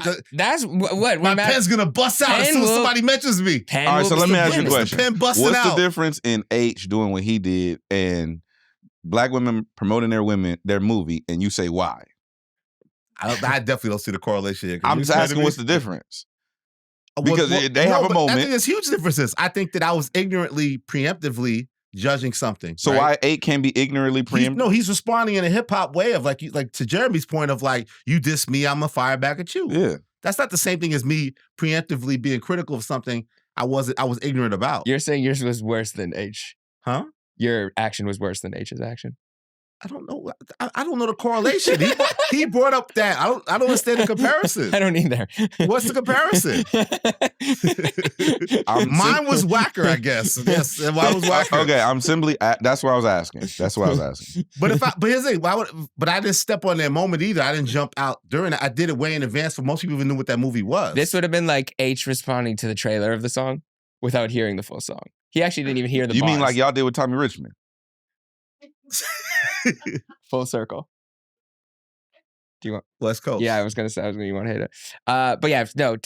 To the point, Central C. Congratulations. I'm glad. I'm a huge UK rap Central fan, as C. you could tell. So I'd Why love do you to keep see saying that? So you really love Stormzy. UK rap? Stormzy is one of my favorite rappers. Dave Okay. is one of my favorite Okay. rappers. Stormzy, I'm adding into my I top like 5 songs Stormzy. of all time. I know I no, not your top. change Yo, this that- up all the time. that's it. Blinded by Your Grace Part 2 by Stormzy is up there for me. Okay, you're a That huge. top 5 list is atrocious. Whatever that You're a list is- huge UK Judge rap all you fan. want. Yeah, Huge UK rap fan. I'm a big UK rap fan. Who has a slap? No, him and Central C and Dave. That Sprinter record. That was a slap. Sprinter. I want to say Or Bop. Stormzy and No. Stormzy and Dave have. I think this Who is has a a slap. slap? Is this a slap? No. Stormzy has a couple though. What song is a slap?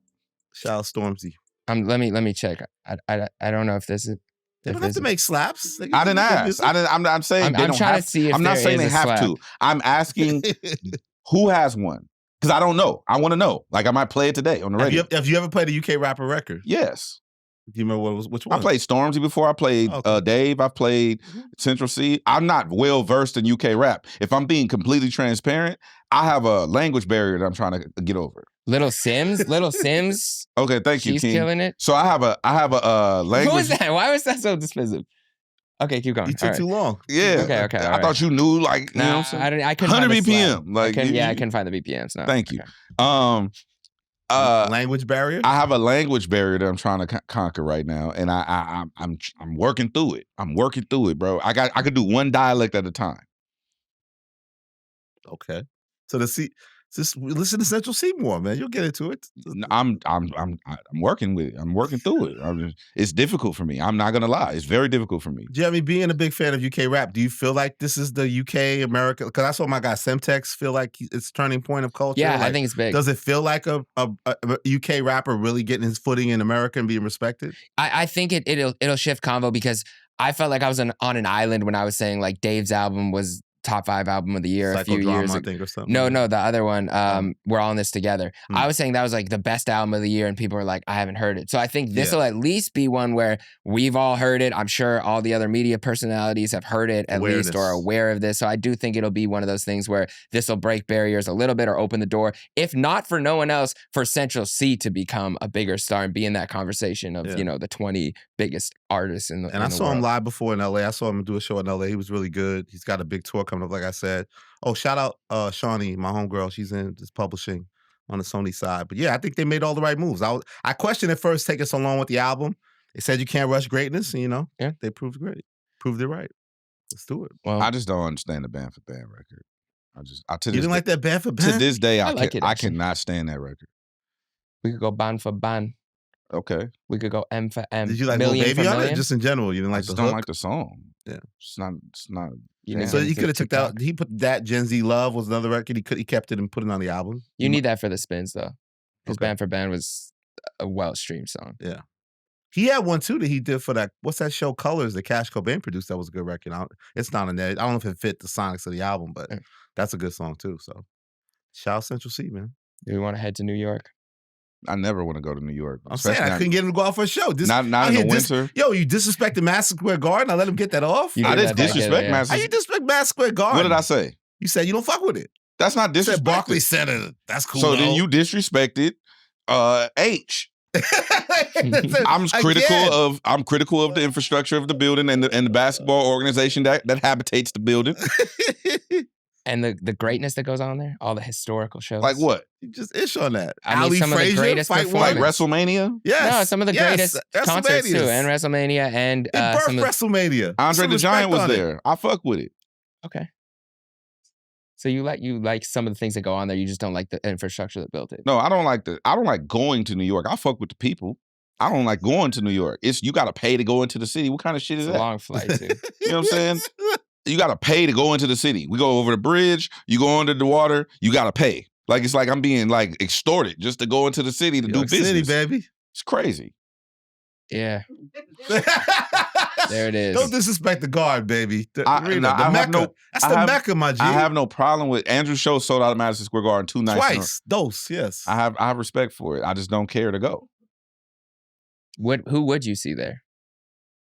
Who would you go? Anybody not playing basketball. Okay, so you'd go to a concert. What kind of concert? He'd see Kendrick Rap there. concert? He'd go Yeah, see Kendrick there if at the Kendrick bar. was on the GNX tour, I know he's doing bigger venues than that, but if he was doing that venue and you got an invite and they said, hey, come hang out, you would go to Madison Square Garden. And Yes, I enjoy would. yourself, yeah.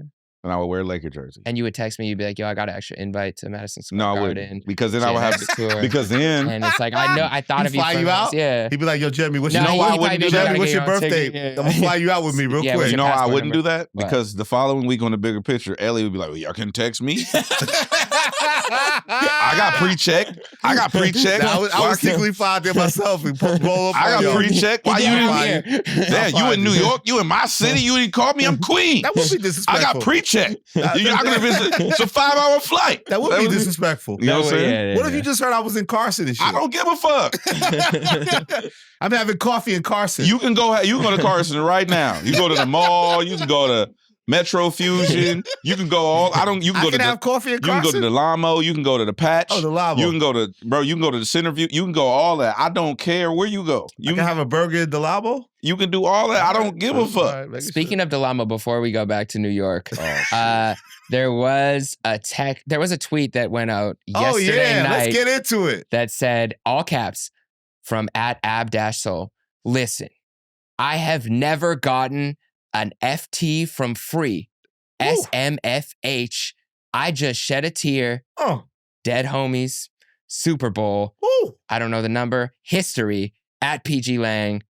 @Top Dog Entertainment. woo. Now, there's some confusion, but I do want to read. My brother sent me, he said, what does this mean? Does this mean we're seeing Ab-Soul at the Super Bowl? There was a clarification tweet. I wanted to get your clarification on the clarification tweet, if this is correct translation.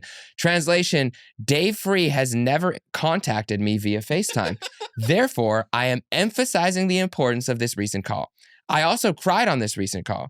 I assure the truthfulness of this account by collateralizing the reputations of my deceased loved ones. ... He got invited. AI broke down the Ab-Soul? Is that a correct And interpretation? so when we last left off, Jeremy, we was right. The SZA announcement had happened. Yes. Oh yeah. We didn't. We never even, got to touch on that. Yeah. And now, what is this Kendrick Lamar guy up to, man? What is going on with this guy, man? That's crazy. Top Dog and Dave Free were seen together, watching rehearsals of some sort. A lot's going on. A lot of speculation. Why is Ab-Soul sharing this with the world? What is he sharing with the world? You don't say. The bigger picture. Delamo.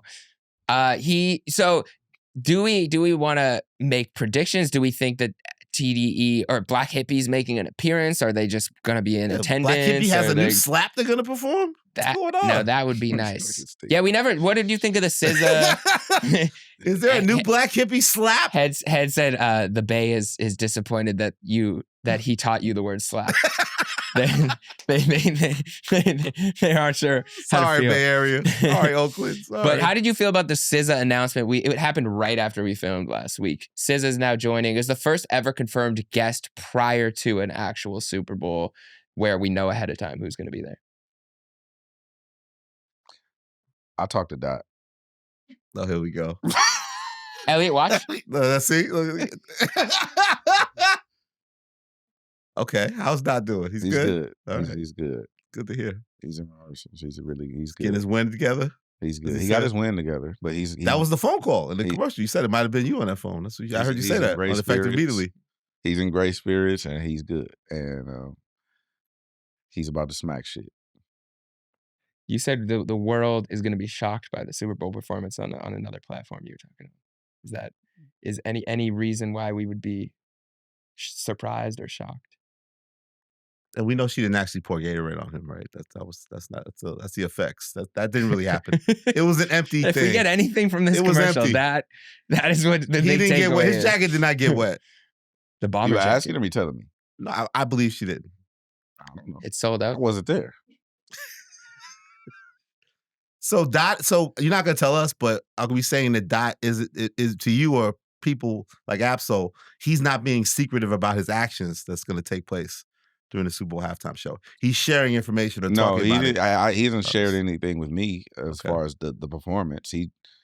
He just said buckle up or something like that. Nah, he's sounding good. I mean, the energy was he's good. He's ready for this.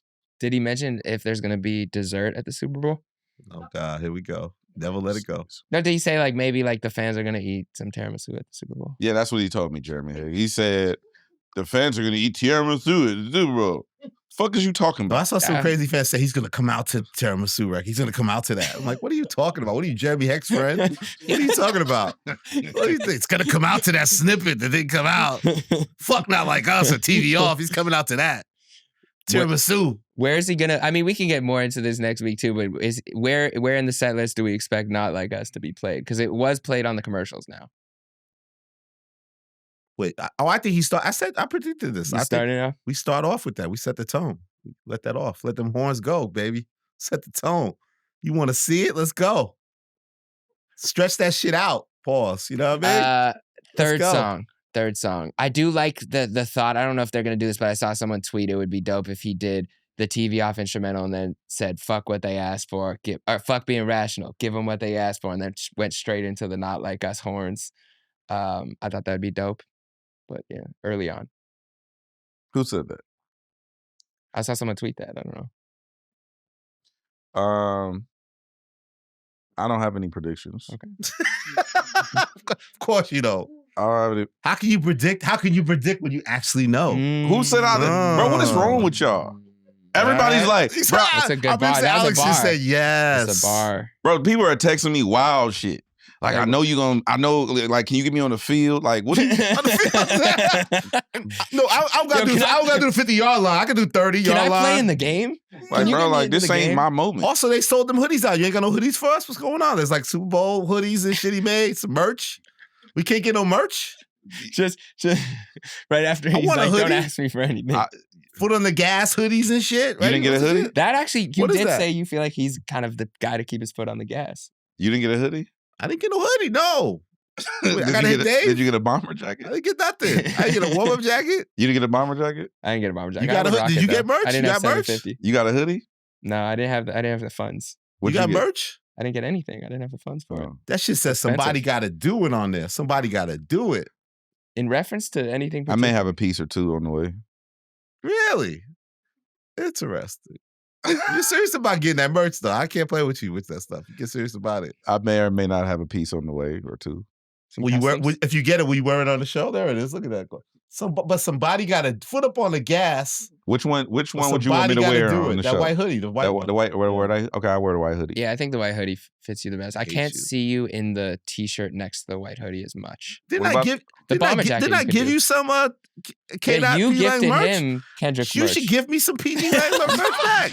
That's called the transactional. That's called No. That's called primary connection. Me and you, my nigga. Hey, that's gonna be run my shit back to me. Primary, yeah. That's primary, man. Put me in the DSP, man. Give me my clothes, man. Give me that hoodie, bro. I don't know if I can do that because of the nature in which I'm acquiring these things, but are we both at L? Like I gotta do XL? No, I got XL L's. pieces coming. I could do XL. Just shrink that joint. So whatever size. What do we make of the I always say they make good music together, but clearly we're in a zone of like the people can't get enough of the Kendrick SZA collaboration. Luther's the record that's like the top 10 record. Like Luther's one of the collaborations. The 30 for 30 record is taking off. Like I love that song. We love those songs. So they're becoming their own thing. So does it shift of the need of why don't we get some sort of more Kendrick SZA music? If it's not a full EP, a single or two, like, is that the direction you should go in? Because the public demand seems to be going that way. Why don't they just do another interview to make you happy? Yo, I hate you. Yo, fuck you. I'm sorry. You. You walk right into that. I didn't expect that. Yeah, he walked into it. I didn't walk into it. I asked you a real question about music and shit. No, I think and you want to pick up the old wound, draw salt in the wound. Pick up put some Epsom in that motherfucker. I think I see more collaboration in the future. But that's not what I asked. I said that's my answer. Should we get like an official release around the tour coming I up think the Super Bowl. I think an EP or a pack will drop. It's died down that we're supposed to get another Kendrick Lamar album. That kind of talk. That was the initial talk. When GNX dropped, it's all about, hey, he got another album. Ain't even real album. The other album's coming. I didn't like that narrative either. I hated that shit. Because it's like, why is this not the album? Just enjoy I the hated album, that. yeah. So then but he's got to drop an album around the Super Bowl because Usher did it, and that's what you do. Everybody's watching, drop an album, and it's just like, no. The people are telling you they probably want a single from you and SZA or EP with you and SZA, music with you and SZA. Like, does it change his focus in that sense? I guess maybe he just says fuck being rational, give them what they asked for. Maybe that's what he just did with GNX. So, yeah. But I'm not gonna say I've had enough of Kendrick and SZA because do it, Jeremy. Go there, baby. But I will it's a say debate show, boy. I will say I'm really excited for Kendrick's 15 minutes, and I don't necessarily want to see 7 of those minutes be taken up by Kendrick and SZA. I want all the stars. You don't want all the stars? I want all the stars. I want all the stars. I want to close with all the stars. I want us to walk off into the sunset with all the stars playing and everyone's lights up, and for it to be a beautiful moment. You don't think that's gonna happen? No. As in, they're not gonna close. I don't think that's gonna be the closing record. Okay. I had it on, but I'll take my bet off if you're saying not. You bet on it? My brother bets on it, and I give him information. How do you bet? You can bet like in Vegas? Allegedly, we can't bet in California, right? Allegedly in other states. I don't bet. You can bet on the set list? You can bet on the set list, yeah. Allegedly. Wow. Is that right? The gamblers out there. You can bet on the set list. And so if there's... I can't? Well, I can't. I don't have no... So, but if some... We'll talk off air. But yeah, I think... Why I can't bet? I always said if you knew the anthem singer, that you should just put money on how long it's going to be. No, what anthem singer? I don't know no singer. No, but you can bet on how long the national anthem's going to be. I don't know no national anthem singer. No.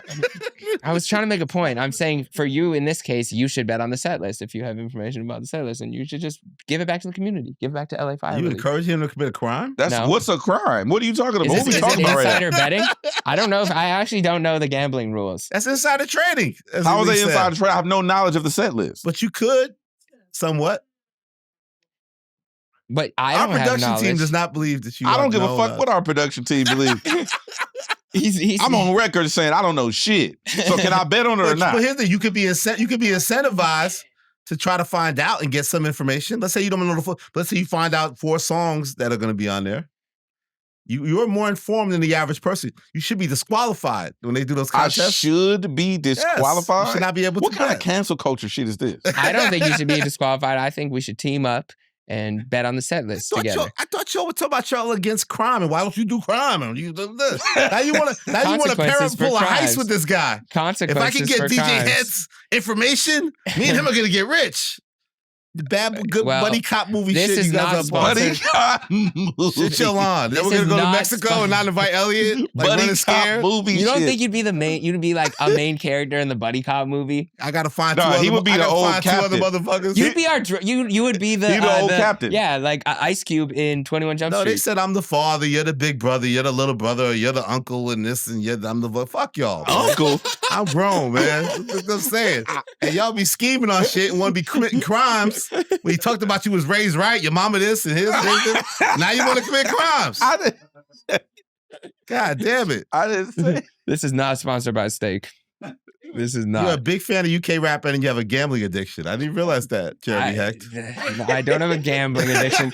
Santa and Jeremy. They call me Santa and Jeremy. Listen, I think he's allegedly. I don't put that in your jacket. I'm not saying you're gambling. I actually, that's just a joke. Yeah, this is a joke. He didn't even bring up the. Never mind. What? The addiction you have. No, we don't talk about that on air. I got you. Yeah, okay. But I think he's gonna come out to DNA. That's my. I got. Yeah. Red One played me that and it scared the shit out of me. He played me like 4 songs. So Red One is a guy the shit out of he used you. to work at a TDE. So I was at Tidal and he flew us in. He was gonna play us some music. So he played like 4 songs from Damn. And the first one was DNA. And I'm in his office. And I'm with my guy Jason Capano, who still works at Tidal.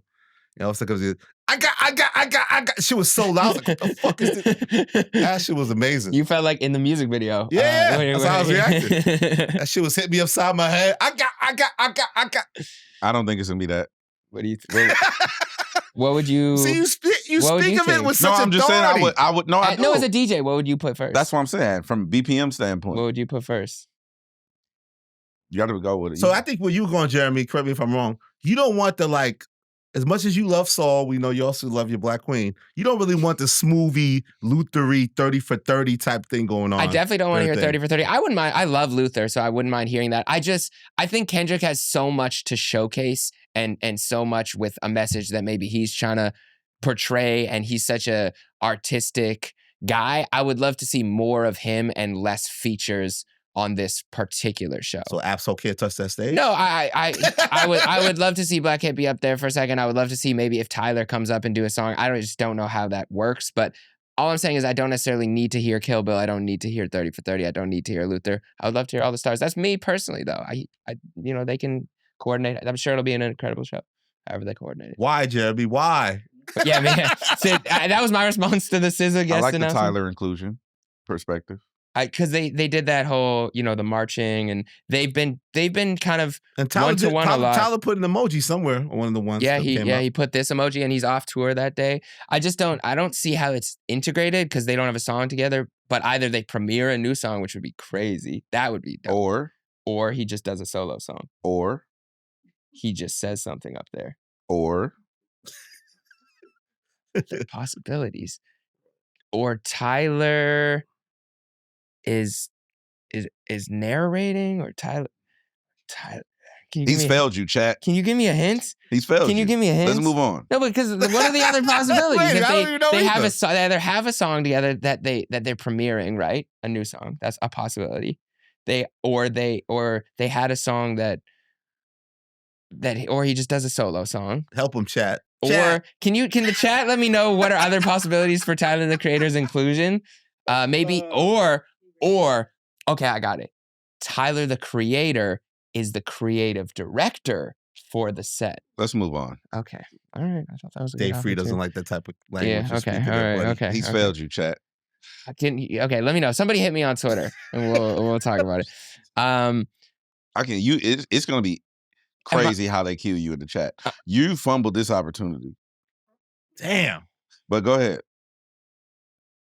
Can I think for a second? No, we have time. We don't got time for that shit. I gotta eat. How many Grammys does Kendrick win? I'm gonna go on record and say that I predict he's up for 7, right? Mm-hmm. I'm gonna predict 5 just because the other 2 out of hate. He got 5 on it? I think he get 5 out of this. I saw people even predicting he might win one of the big ones where they don't give it to us, like the Record of the Year, Song of the Year, right? I'm gonna say 5 because of hate. I got it. Uh-oh. That guy freestyle. Tyler does it on stage. Hey now, say now. What did you just Google? I did what I needed to do. What did you just Google? Tyler the Creator, Kendrick Lamar. And I just had to see you what are came not up. the journalist that you claim to be. I just had to see what I was missing. Wait, what happened? I just had to see wanna what hear I was production. missing. Production, what's production say? Hold on. Say it. No, say it. No, you failed. We'll help the chat out then. Because last time you had nothing to say when you said this, and then you just. What So do if you you have mean, something to Lisa? How do say, you say tell? it. Because it was obvious. So say it then. The hey now? Hey now, say now. Oh, so that was it. Okay. That Yeah. guy. But I just missed it off the top. Yeah. Okay. Yeah. Fair. Is that too late? Okay. I don't care about what he's talking about no more. Okay. Chat. We get redemption. This is redemption. It took Jesus 3 days. Bro, you Googled Tyler the Creator, Kendrick Lamar. Sometimes it's right in front of your I face. went- You said it was right in front of my face. You said it wasn't. You're a journalist, a hip hop journalist. Yes, but you said I was You missing do something. So hip hop. I do hip hop. You do it live. How many Grammys does Kendrick Lamar win? To redeem yourself, Jeremy. Out of how many nominations? It says did he in have 7 total? categories. 7, I think. He wins all the hip hop categories. I say 'cause 4. Redemption. Oh, I here we give go. him 4. Yeah, I seen it even predict. What if he really wins Song of the Year? That's insane. I can't see that happen. I don't see Song of the Year. I think Billboard, one of the places predicted he's going to win Song of the Year. I think best rap performance he wins for Or like Record that. of the Year. Best rap song, win. Record of the year, win. Well, he can't win it too because he goes against himself on rap performance and rap song. So he's really up for 7 nominations, right? Because like that and not like us. Yeah, they go against each other. Oh, right. So he wins best rap song. Oh, so he's up for 5. Okay. I think he wins best rap song and best rap performance and possibly wins best music video. I think he wins 2 or 3. Music video, Yeah. performance, and rap song. And I think the other two, Up in the air. record of the year and song Who's of the year. battling it? Maybe he Can you gets look up best music Shaboozey, video? Beyonce, like Not Yeah, Like there's Us is a a lot. pretty big record, buddy. Pretty big. look up the Oh, we haven't mentioned Oh Boy this whole episode, Jeremy. We've mentioned him like 4 times. We did? Aubrey? You said Central C. Oh, yeah, The we go. feature. That's true. My bad. He went to the concert. All right. We didn't do a whole segment. though. I have not mentioned Look him. at you. You're tired of Drake. That's what I heard. Um, You like Universal. You don't want him to be heard. damn. I'm silence silencing him. You silence him. As for my entire, on behalf of the country. It's not even your country. Well, apparently it's your guys' country now. Wait, what does that mean? I still don't know, but apparently Your guys' country? Like which guys? America. America? America. They want it. They want it all. They want Greenland. They want. ICA. MERICA. America. I was saying, who's up for best music video for the Grammys? I wonder who his competition is there. But he's definitely winning best rap song. Definitely. Yeah, that's probably the one that's definitely the shoe, and he's definitely winning that one. Shout out Kendrick, man.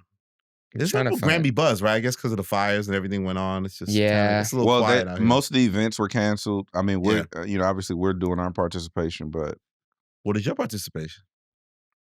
like we're doing a fire relief, effort. Oh yes, our event tomorrow. Yes. Yeah. Okay, best music video: Taylor Swift, Post Malone, A$AP Rocky, Charlie XCX, Eminem, Kendrick Lamar. Dot wins this. Yeah, I think. Yeah, they could give it to Eminem- A$AP, but Kendrick's impact was so big. on that. That's gonna win this. They're not giving it to A$AP. Yeah. Come on, man. Especially now. Dot wins this one. Best music video. Eminem got a shot though. Houdini. Yeah, but not. That Yeah, wins I think this. Not Like Us wins this. Oh, so speaking of Rocky, Yeah, do we want to go down the case real quick 'cause before we get out of here? I tried to go to court yesterday. Really? Yeah, I tried to go to They court. denied you?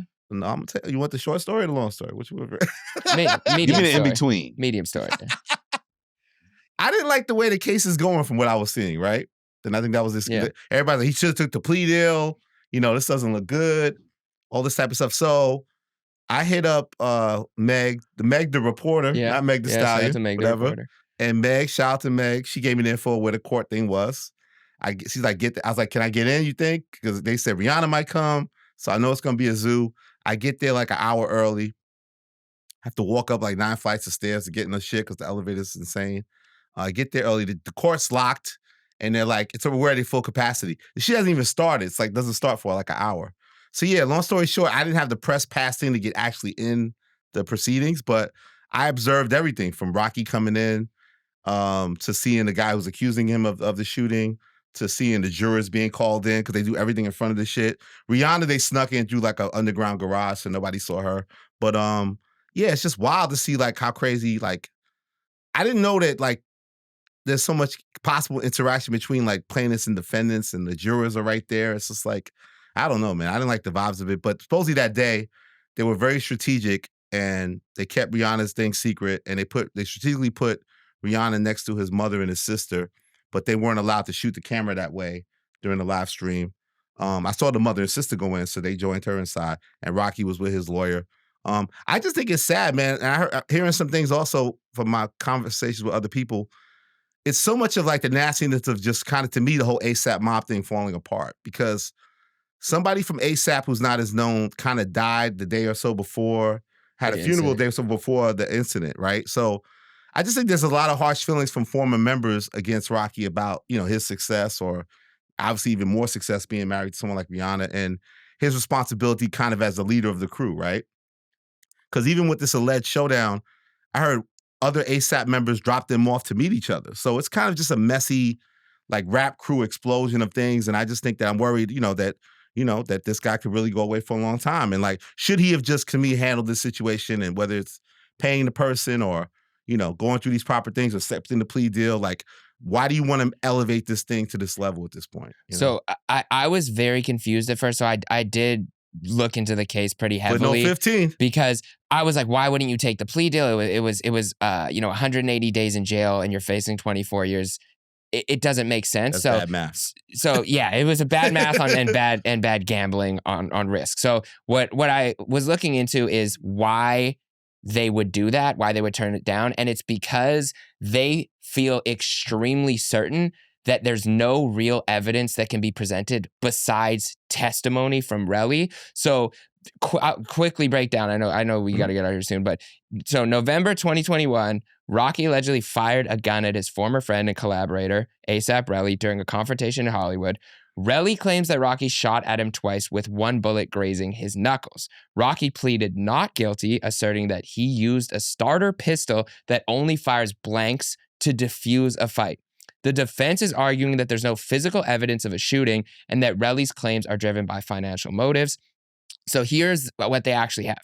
There's no video evidence of the shooting itself, only a partial encounter. Pulling a gun out, right? him having a gun, yeah. Rocky presented shell casings to the courtroom, but they aren't sure if forensic analysis can ever verify them. Can we back up that point? That was, you know, when you have a shooting, people investigate. Police couldn't find any shell casings.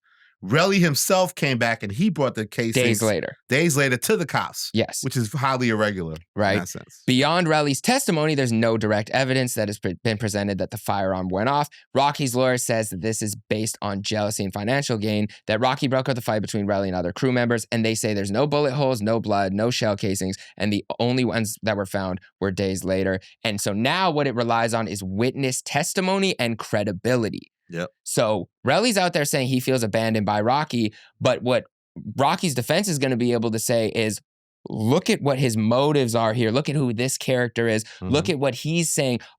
He's going to basically paint Relly in a certain light, and with no evidence, they have to be extremely confident that there's nothing that anyone can say beyond he did it. Well, we don't have real evidence that he did it. Yeah. I think that's why they're moving the way they are rather than taking that plea deal. So I think to people who are very concerned, I truly believe ASAP's going to walk away from this case based on what they have right now. Okay. But I'm not a lawyer. Stop crashing. There's cameras everywhere. You ain't gonna get away. Not saying that he did this, but don't even play like you did it. Yeah. Don't do the blank gun. Don't do none of that. Like, don't do nothing. Don't crash out. Don't threaten nobody.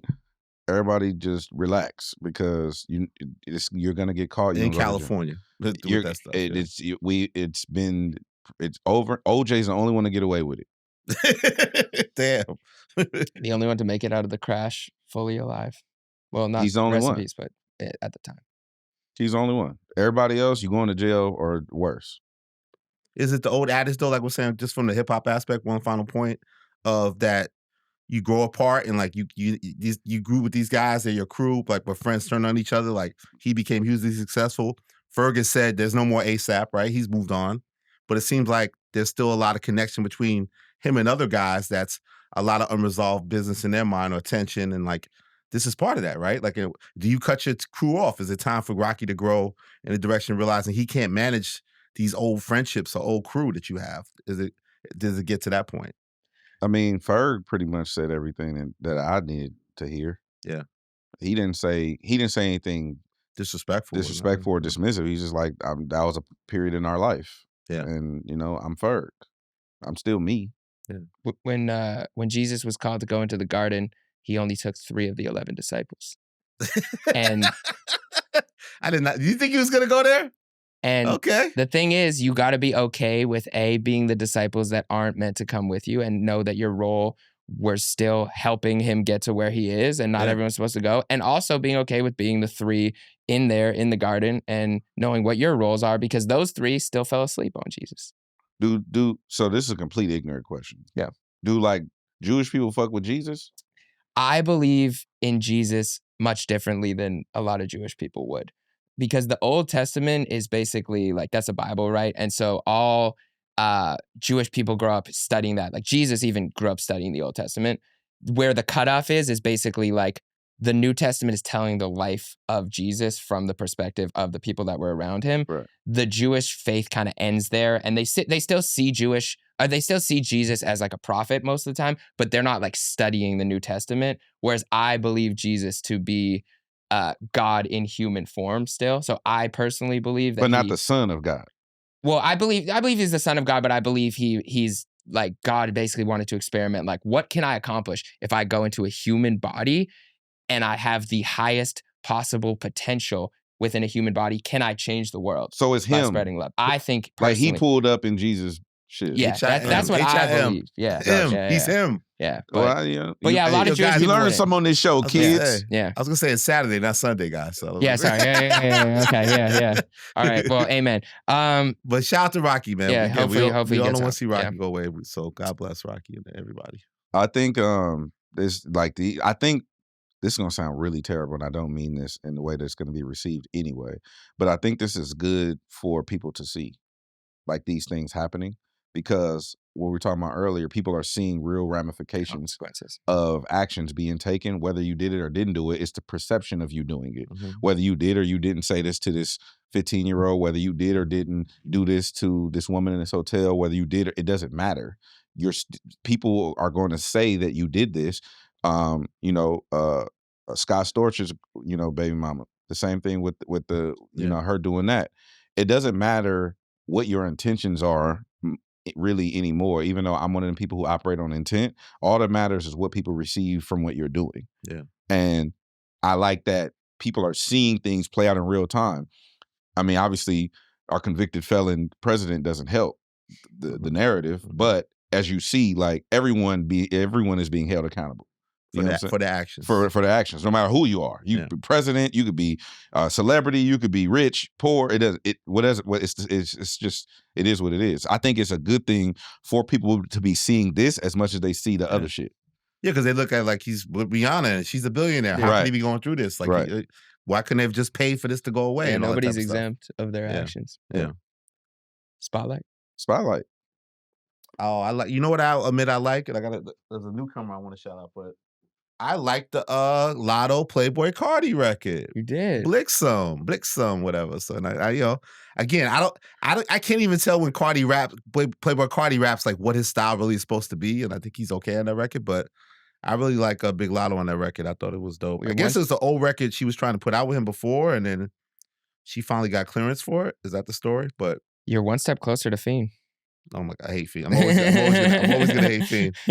So yeah, I like that one. I don't have many picks, but I have one more. It's a young man named Skinny Boy CJ. I have no clue who he is. It's called Freestyle, literally. And I saw the video. I put it up on my feed. It didn't get a crazy reaction, but I just thought it was a young artist and intricate little new flow. I thought it was cute. What's his vibe like? Like shiesty over his head, skinny kid, high energy. Okay. Kind of a little silly dancing kind of thing. But kind of hood still too with it. Like not gimmicky, like more so hood kind of vibe to it. So yeah, check it out. Skinny Boy CJ. Somebody out there knows more about him than me, but the song's called Freestyle. Could have came up with a title, but hey. Sorry, kid. Dope. I want to spotlight. So we had a King of the Ox tournament with Something Dope for the People the other day, and we had 50 artists basically playing 60 seconds at a time of their records back to back in bracket style, and you couldn't say anything about the song. You just had to play 60 seconds. Okay. And the room voted for who went to the next round. And this one artist, he's won back to back King of the Ox championships with over 50 artists each time. Just undeniably good. Just all genres. Like he comes from actually the Rough Rider family. Oh, wow. So he's part of like a legendary lineage. His dad was involved in starting Rough Riders, but he makes like alternative. He's a Dean, like DEAN, Deans, like the D-Y and Dean, the Dean family. I don't know his Gotcha. who his dad is specifically. He'll probably let me know after this. But his name is Yahusha Kalev. That's his artist name is Yahusha, and he's so good. He's so good. Like he won over the whole room. A&R's in there. Everybody's like, "Yep, that's the one." He has a song kind of similar to a sample of like Billie Jean by Michael Jackson, but it's called Prettyana, and it's really dope. And then this is out on DSP. That one's out. Yeah, that one's out. You can. It's YAHUSHAKALEV. Yahusha Kalev, and he has a couple unreleased that I made him send me after that, and I can't stop listening. So there's like Frank Ocean sounding songs. So yeah, shout out to Yahusha, the future. And then one of the other people at that event that really impressed me, his name is Terrell Burns, and he is super dope. Let me get his Instagram. I thought Jeremy be showing love to the underground, these other artists, even though he wants to probably rip their head off in a lyrical battle. No, this guy can't out rap. He comes into every freestyle session like so hungry, just like ready to rap all the time. But he also made a song that was super emotional, where he was talking about like somebody who didn't make it out of his city, who was a #1 draft prospect in the NBA. And the way he flipped it, he was talking about like being able to walk away from a relationship. And then the second verse was like, I can't walk away. Or why couldn't you walk away from that life in order to live, you know, the dreams that you were meant to be presented with. So his Instagram is ITSTB _. Terrell Burns, TERRELLBURNS. Terrell, if you're watching, you got to drop that song because I'm directing people to your page, but it's not. Let the art out. It's not on YouTube, but the song's not. The song's not anywhere. I just have the file. On, yeah. What's his name? Terrell. Terrell. Get right, Terrell. Come drop on, bro. Drop it. Drop. My spotlight gonna be a little different. Let's go. Jeremy Hecht, when I was walking in, pointed out something. Would you like to point it out? Yes. So DJ, I said, I like your pants. And DJ had said, this is for my Mexican homies. And I said, shout out to the black and brown, even coordinated here. We had the black up top, the brown on the bottom. So these pants are from Cap City. It's a predominantly Hispanic brand. And shout out to the Cap City homies. And as you can see, I got the Mexican shit, the Mexican colors here. But also, I'm spotlighting this because I feel like I want to use my platform to spread love and awareness to the homies. Also for the quote unquote dreamers, you know, keep doing your thing because I have people that have been personally affected by the ICE raids and the immigration and stuff like that. But I will give out this information for my city. Do your part in your city. I don't know where you're watching this from, but do your due diligence in your city. Yeah. In my city, Los Angeles, California, as part of President Trump's illegal immigration crackdown, restrictions were lifted last week on immigration officials to conduct raids at schools, churches, and all kind of shit, right? So this statement was released by the Los Angeles School Police Department. The LASPD released a statement saying the Los Angeles School Police Department will not assist or engage in immigration compliance checks, immigration enforcement activity, or ICE-related task force operations at all. This is a statement from the chief of police.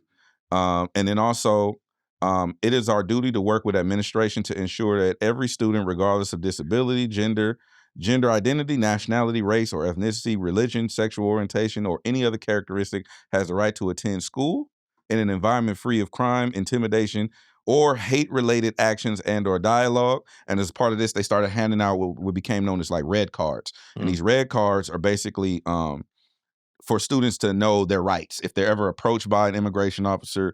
So if you are in a city that's being affected by this, make sure you organize and get this information passed around to your people. These red cards that they're passing out in LA, USD, are letting kids and students know and parents know of your rights if you're ever approached by an immigration officer. West Coast. Yeah. Shout out to the dreamers. DJ Head, thank you, brother. Shout out to DJ Head. Black and brown. We got something to close with. Live reaction. Jello Ball, Song of the Year, just dropped. Oh, the visuals. This is our first reaction. I have a. You have a prediction prior? Oh, did we predict the remix of this? We haven't. Let's drop names. Let's do the video first. Do the video. Okay. Let's do the video. Okay. What am I watching on here? It's that Def Jam budget. 100K of the 8 mil is dropped on this video. LA streets. LA? That was Hollywood.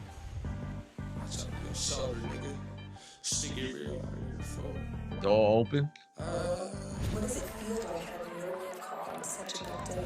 I might swerve in that corner, whoa, bitch, hold on tight, cause I tweaking this bitch, I letting shit go. And I heard that got some baddies in the video, you know what I'm saying? Following the Tommy Richman lead. Oh, he's got the fam in the vid too. Got a lot of baddies in the joint. A lot of baddies in the video. He's really driving too. All right.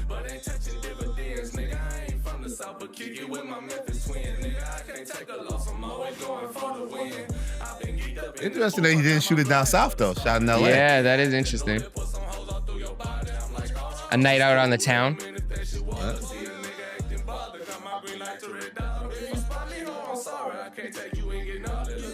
Leaning into ladies' man persona, right? Yeah.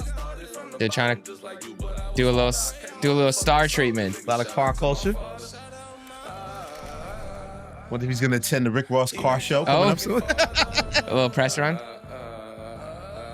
Again, a lot of budget on the ladies. A lot of budget. Yeah. Daddy's budget. Daddy's budget.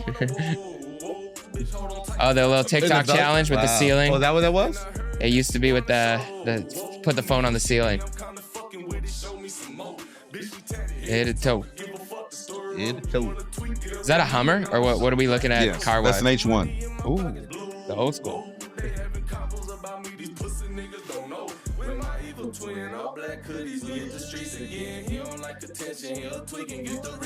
Has the song held up? Are you guys still? Is this still in rotation? Still getting the media base spins, isn't it? Is it top 10 media base? Top 5? And plus, with everything kind of being on pause in the industry, I feel like this song is still kind of the hottest song right now. It's a song of the year so far. Yeah. I think it's fair to say it's song of the year. Is that LaMelo in the car with him? I was gonna say, is the brothers gonna be in there? I think is that it? That might be up there. I can't tell. Yeah. Is he gonna make an announcement at the end of the video? I feel like an announcement is coming. Album date? Yeah, or a remix soon or something.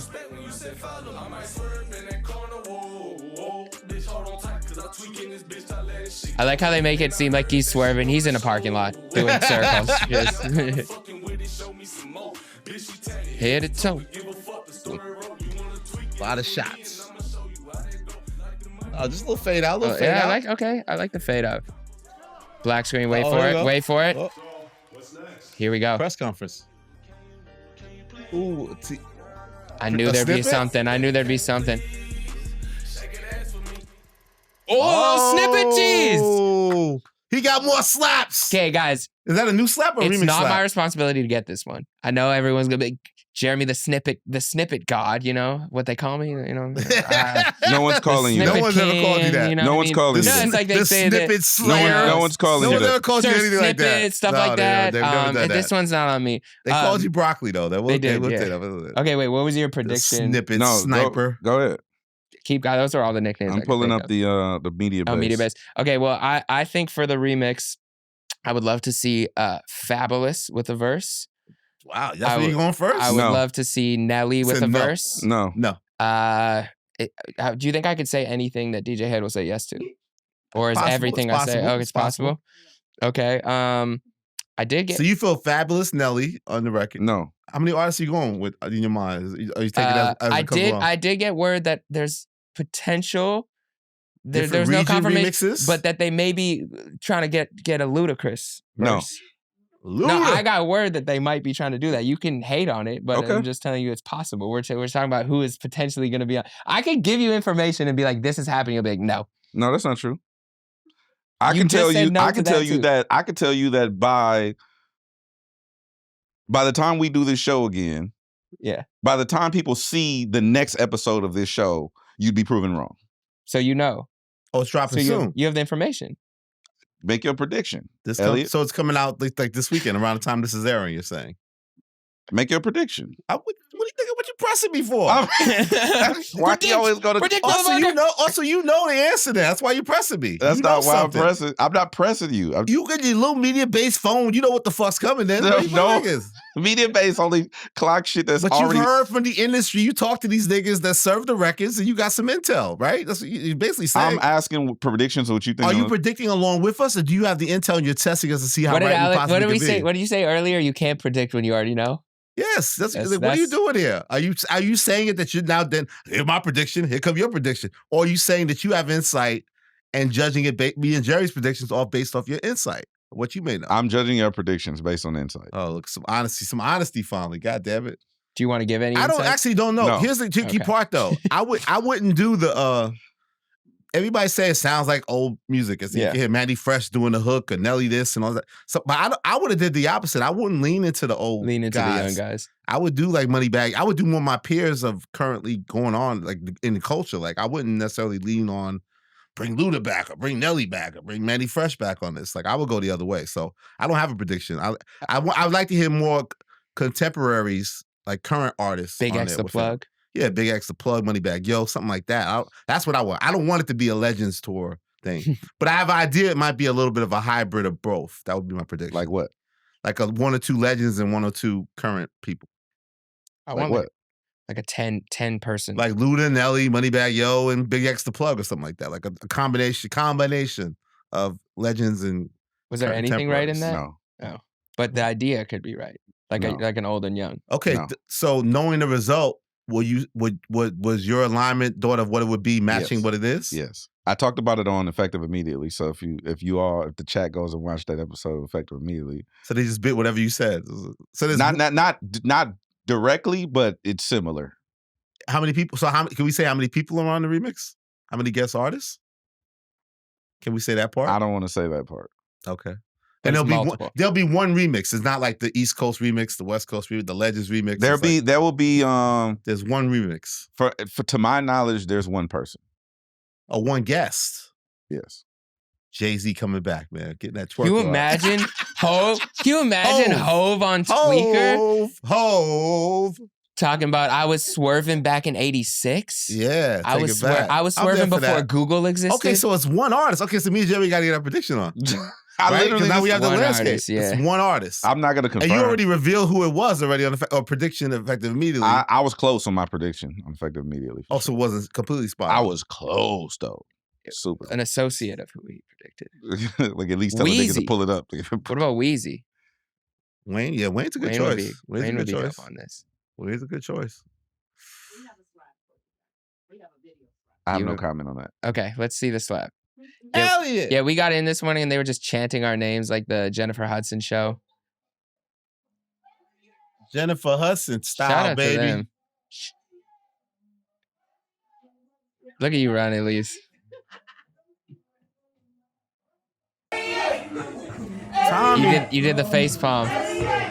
You couldn't even look. Hey, CT getting it too.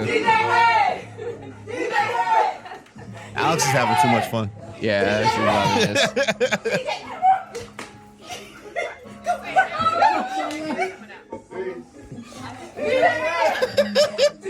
You look irritated. He's like, what am I walking into? Wait, do we get a, Villain. He's the villain. He's the bad guy in wrestling. do we get a smile? He's a heel. They want to make this thing so bad.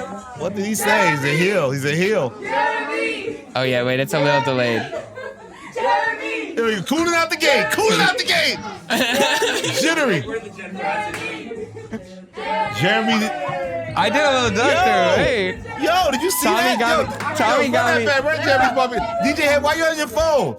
Look what Tom- Jeremy did. Yeah, put your phone down, please. Look what Jeremy did. he can't even look when it's about Look me. what He had to go on his Jeremy phone. did. No, not Head. Where's he, Jeremy? Watch Jeremy.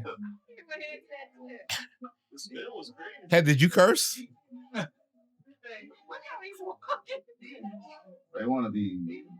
They want to make this thing so bad. Watch Jeremy. Look at Jeremy. Look at the level of coonery going on here. God damn it. Look at Jittery. How would you describe this? I was ready. It's like Ellen DeGeneres and shit back in the day. I've been preparing for my Ellen appearance for so long. I can't see. Yeah, good job, guys. Good job to the production team. Shout out Jennifer Hudson, man. Yeah. We said that's all we know from her Yeah, show. I've never no seen the disrespect. show. Never seen a clip from the show. But whoever her team is, I know Aaron Pierre's Mufasa and not much more. That's all I know. But he is. that was unexpected. Great job, production Yeah, that was dope. team. A slap. Tommy, slap from what we've heard. Are you hate gonna him. ask Tommy Richman what his intentions are? I plan to, yes. Okay, you gonna share with me in private? I can't. I want to know. Who wants to know more than me? Yeah. You think you want to know more than me? It depends on what he say. Like if he was like he Say don't want tell Elliott. No, if he says it's off the record, it's off the record. It sounds like he's talking to like a woman asking for a hand in marriage. Like, what are your intentions with my culture? That's how I feel. What are your That's how I intentions with the feel. genre? Am I supposed to love him? Because I love that snippet. What you gonna tell me, man? I don't know, man. Tommy, man. Tommy, I shout want out to answers. Tommy. DJ Head is a journalist. He's gonna get us some I'm on my answers. way. By the summer, I'll be a journalist. We'll get you a cake. We'll get you a cake. I when respect that it, and time I'll be a comes. rapper. No, please. You're a stop. rapper now. You got shit out. Nah, You ain't put no just record out. wait, You had a whole just week. wait. What happened? You had a whole week. You rapped, and then now you ain't put You no said record you out. waited 4 days. Where you at? Well, yeah. It's been quiet all week. Yeah, I got some coming. Did you record that record officially or no? No, I'm not recording that. He I'm don't working want to on be something taken else. serious. I'm working on something. Okay. Oh, so the records you did here and got a good reaction, fuck that record. To start over, do something else. He's an artist. That's what they do. Right? They don't take their slap and Well, put it on the always get your own album. way. Oh, You really so are an artist. interesting. Anyway. So sometimes a snippet is released and then people want the snippet, but they give them something else. That wasn't a That's snippet. You did a interesting. whole damn song. You That's performed it. You interesting. did your little accent. That's interesting. Just some desire. I know what it is. And hard to desire, the fire. Like you Gina did- Views gave me a cosign. I got a Gina Views cosign. I don't She give a caught the fuck bars. about did? what Gina Views talking about. I She know, but respected them should I do? bars? Yeah, she respected the bars. I care about what I Gina don't Views not thinks. I don't not respect your bars. I know. You smiled. I be smiling all the time. I think about You don't food smile when we're in all this the time. motherfucker. I don't eat No, before you I were get here. smiling. I caught it. You don't have breakfast before we do this? No, I caught it. Elliott, Why? because I'm not you. I don't get up at when the roosters get up and fucking. Elliott, he ate breakfast last week. I literally saw him eat breakfast. So he wasn't thinking about That's food. He 'cause was I thinking was- about the bars. He I was was smiling hungry. for bars. But you and hungry got now, it. you said. I'm always hungry. Anyway, Does a better performance come because you're hungry, you think? No. Or it takes away? like, comment, subscribe. Shout out to the chat. I think Jeremy doesn't have a dance to the new song. That's why you don't want to I don't want to see Jeremy don't dance. got No that dance, two-step no dance, yet to just it. bars. He don't just got a bars. two-step to it. Just bars. I'd rather hear him rap than dance, honestly. Thank you. You know what I'm I'll saying? take that as an interesting compliment. I'll take it. Shout out to the chat. Chat. Make sure you come back and check out all the previous episodes of The Bigger Picture.